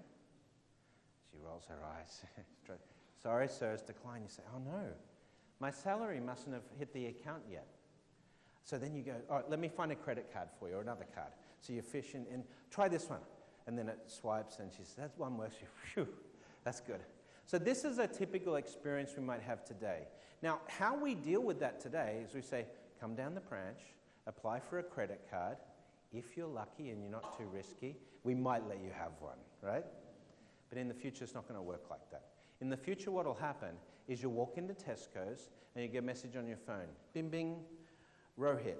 We notice that you normally spend 4,000 baht when you go shopping at Tesco's, but today you only have 2,500 baht in your account. Would you like 1,500 baht to finish your shopping today? Yes or no? The fee is 100 baht. Accept. And that's how you'll do credit in the future. That's a credit experience. Okay? Now, if you've been talking a lot to your friends about, "I can't wait for the new iPhone 8 to come out. As soon as it comes out, I'm definitely going to get that." Your phone is going to be listening to that in the future, right? And when you walk into the Apple store, when the new iPhone 8 has come up, there'll be a message pop up on your phone saying, "You can buy the iPhone 8 today because Khun Sing Bank is going to give you a discount," or the 12 months interest-free financing, because your phone's been listening, right? So this is experience banking. So you need storytellers or experience designers to build this type of technology. And you need behavioral psychologists to understand how customers will respond to these types of messages, or what triggers their need for a bank, or how they're going to respond in this situation. So this is key. Now, what about compliance? Is there any compliance officers here? Well, I've only got one message for you. You guys better learn to code, because in the future, compliance, legal, risk is all going to be computer code. All right? And even regulation is going to be computer code. Let me give you an example. Have you heard of AML? You have this thing called the FATF, the 40 rules, right? The 40 principles of the Financial Action Task Force from OECD. This is AML regulations. Now, how this basically has been implemented is we have this thing called suspicious transaction reporting. Are you familiar with this? Someone walks into a Thai bank and they make a deposit for $10,000, or they try and send $10,000 US overseas, and they don't normally do this. We call this a suspicious transaction, right? So we do a report, we send it to Bank of Thailand, all these suspicious transactions, and Bank of Thailand gets all of these and they don't do anything with them, or maybe sometimes they do. But in the future, it's not going to work like that. In the future, Bank of Thailand is going to have an AI, and Bank of Thailand's AI is going to talk to Singapore's AI, central banking AI, and it's going to talk to New York's banking AI, and they're going to watch transactions occurring all around the world and say, hang on, these group of transactions look suspicious. They're going off to Eastern Europe, and they're all centered on one node. And then what we'll do is they'll flag that node as a suspicious node, and suddenly all transactions to that bank or that bank account will stop. That's how anti-money laundering is going to be done in 20 years' time, by computer code.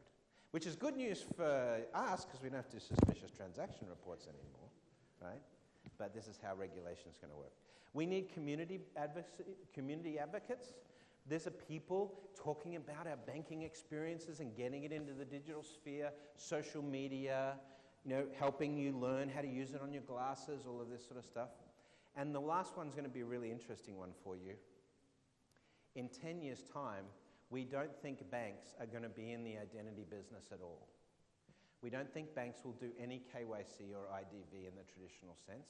It doesn't make sense for your bank, SCB, TMB, to collect the same identity information from the same customer over and over again. That makes no sense at all. So instead, in the future, we're going to have identity databases, probably on the blockchain, that learn about you and your behavior and your biometrics, and have these central ID platforms. And as a bank, you'll just verify that the customer is who they say they are. So identity brokers, identity startups are going to be big business in the future. So there's a few for you to have a think about. I hope that helps. Who's next? Oh, you were next, right, sorry. Just a short question. What should be the relationship between bank and the fintech or startup in the future? So you guys know I run a fintech, right? It's called Movin. So we are neobank. So we have an app, and see if I can show you the app very quickly on the screen here. I have to turn on my phone, or turn on the wireless. Okay. So Movin is essentially a downloadable bank account. You sign up. Well, how you do this is you download the app, and you sign up in the app, and then the app is your bank account. Now you see this for Rohit here. You can see it says I've spent so far $16 this month, because it's the first of the month. But that's good. I'm below my typical spending, and so as a result, that's why I'm in the green. My app is in the green because I'm below my typical spending. Now, what if I was above typical spending? What color do you think it would be? Red, exactly.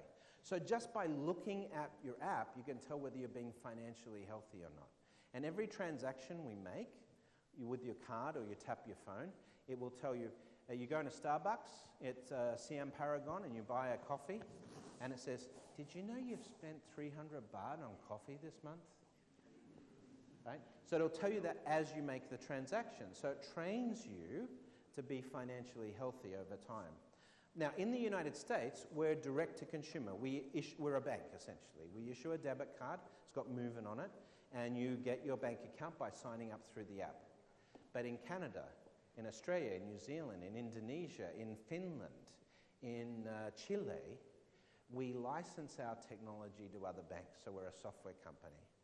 Now, the reason we made that decision as a fintech was we weren't growing fast enough in the United States to make a sustainable business. We had lots of banks asking if we could license our technology to them.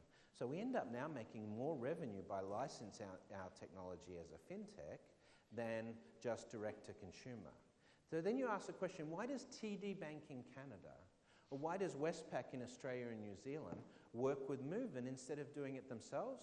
The answer is very simple. When we were talking to TD Bank in Canada about Movin's technology, we were also talking to TD Bank in the US. And TD Bank in Canada said, okay, we're going to license your technology. Today they have 1 million users on TD MySpend, which is their version of Movin's app in the market. And the CEO has said it's been the most successful product launch ever for TD in Canada. But the US guys said, no, we're going to build it ourselves. Now, the Canadian guys spent about $2 million, and it took a year for them to get 1 million users. Now, we could do it for half that price or even less now because we've got better at doing that. The TD US guys, they've spent $100 million and haven't yet launched their solution. That's the difference between partnering with a fintech or doing it yourself. And that's why, for fintechs, it makes good sense because we get scale and we get revenue from a bank partnership. For a bank, it makes sense because we bend space and time for you. We can do it faster and cheaper than you could ever do it yourself. Because you know why? 2 servers. We think like a technology company, not like a bank. So when we build technology, we can build it faster and cheaper than you could. Because the first time you try and build it, the compliance officer is going to say, you can't do that. Yeah? Okay, thank you. You have a question here? Can we get the microphone? Oh, you got the microphone? Yeah.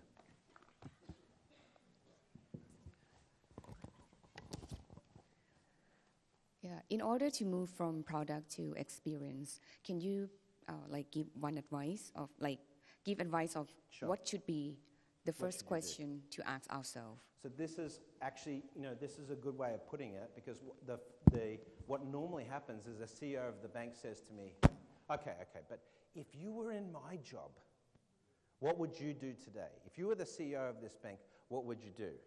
And I said 2 things. One is I'd tell the entire company, we're going to become a technology company, right? Number 1.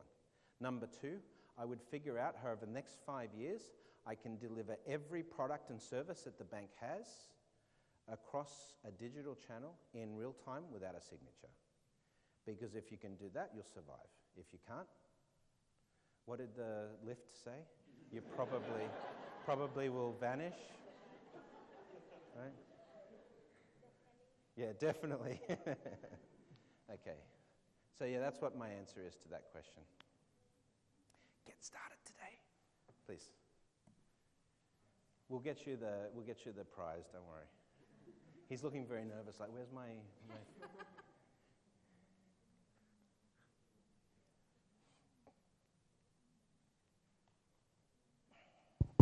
there we go. We have audio. You mentioned that 2025, every leading global company will become a technology company.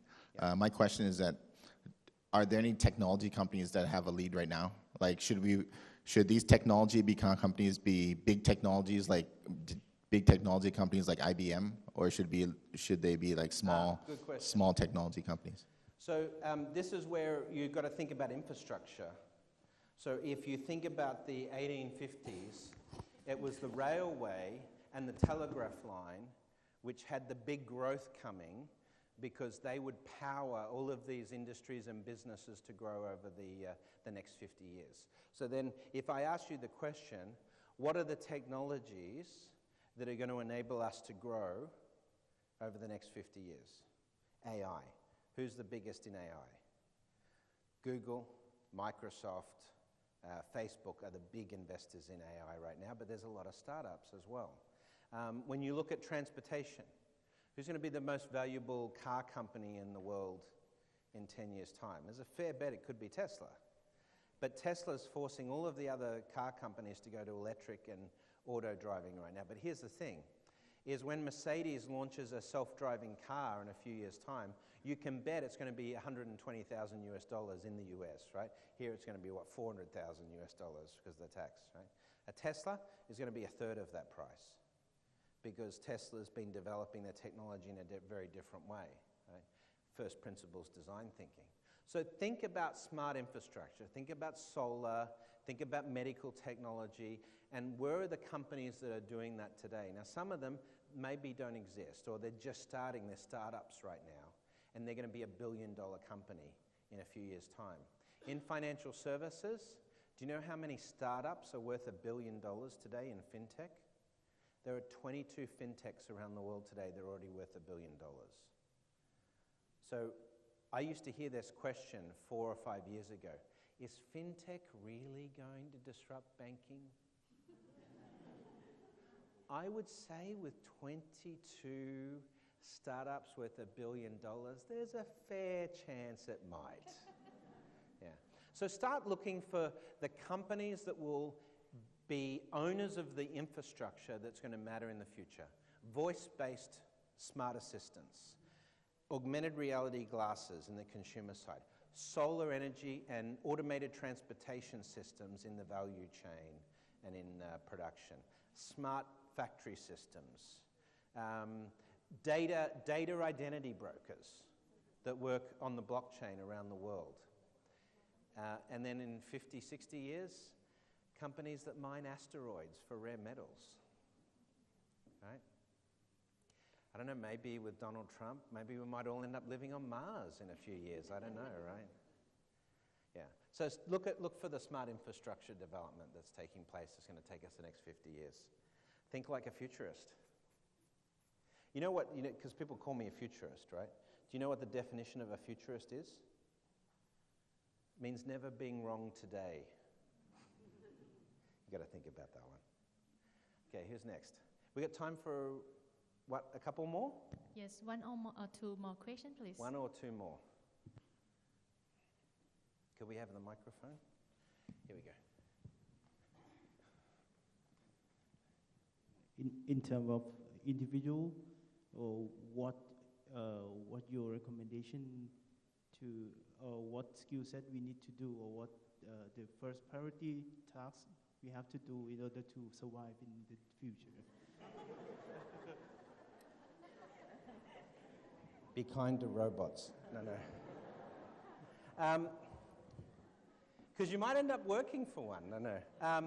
So what's the most valuable skill you as an individual can learn?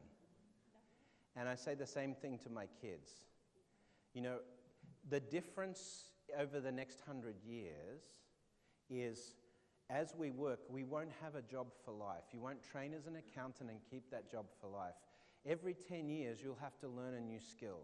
So the most important thing you can do in terms of survival of your career is be adaptable and be able to learn new skills very quickly. This is what's going to separate people in the future. If you don't like change and you don't want to change your job, two servers. Okay, last question.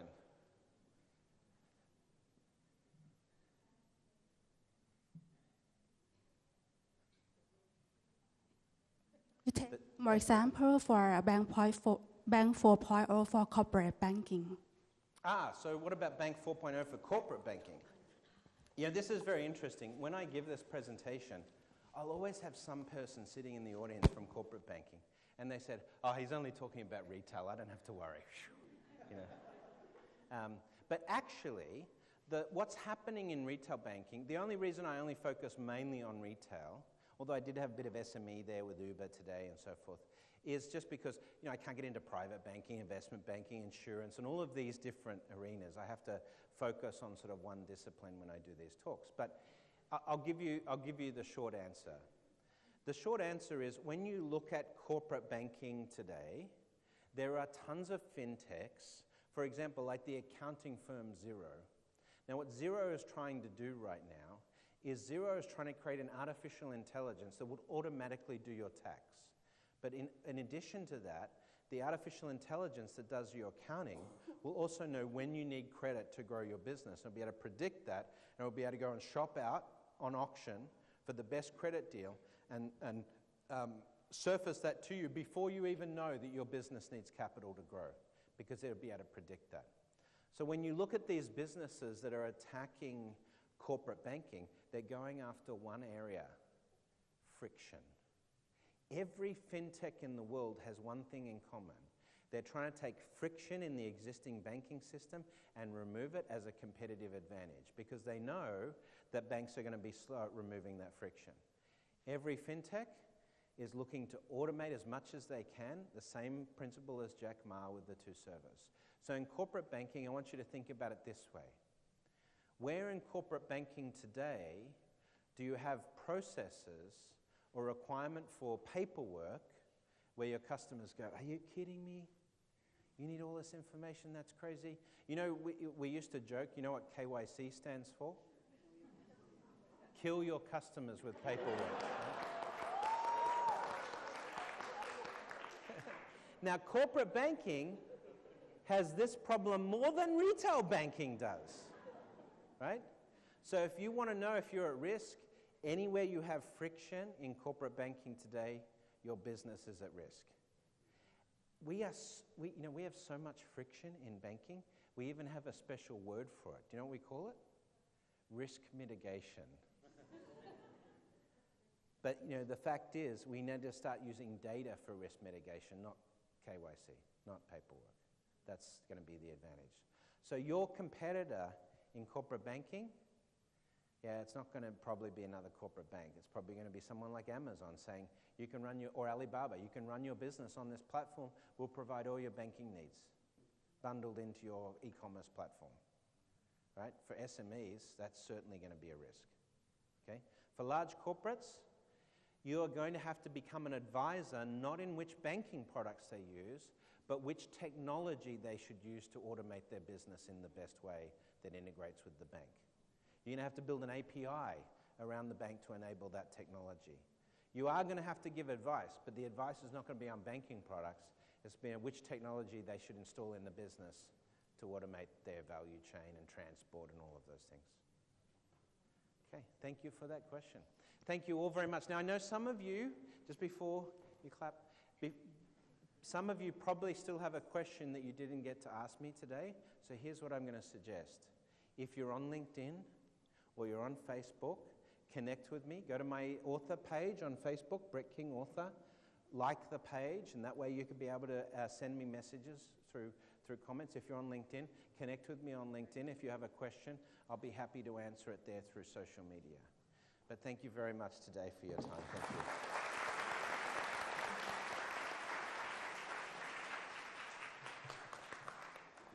Thank you very much, Brett, for such an excellent session today. The session was fruitful and inspiring us from the beginning to the end.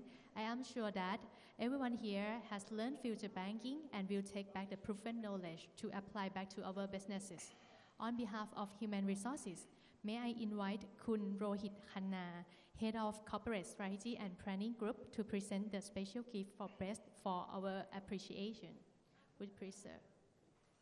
Thank you. That was very exciting. Thank you very much. Thank you. Thank you. Thank you. Thank you very much. Okay, once again, thank you so much to be with us today, Mr. Brett King, the king of the disruptors. Thank you. Thank you.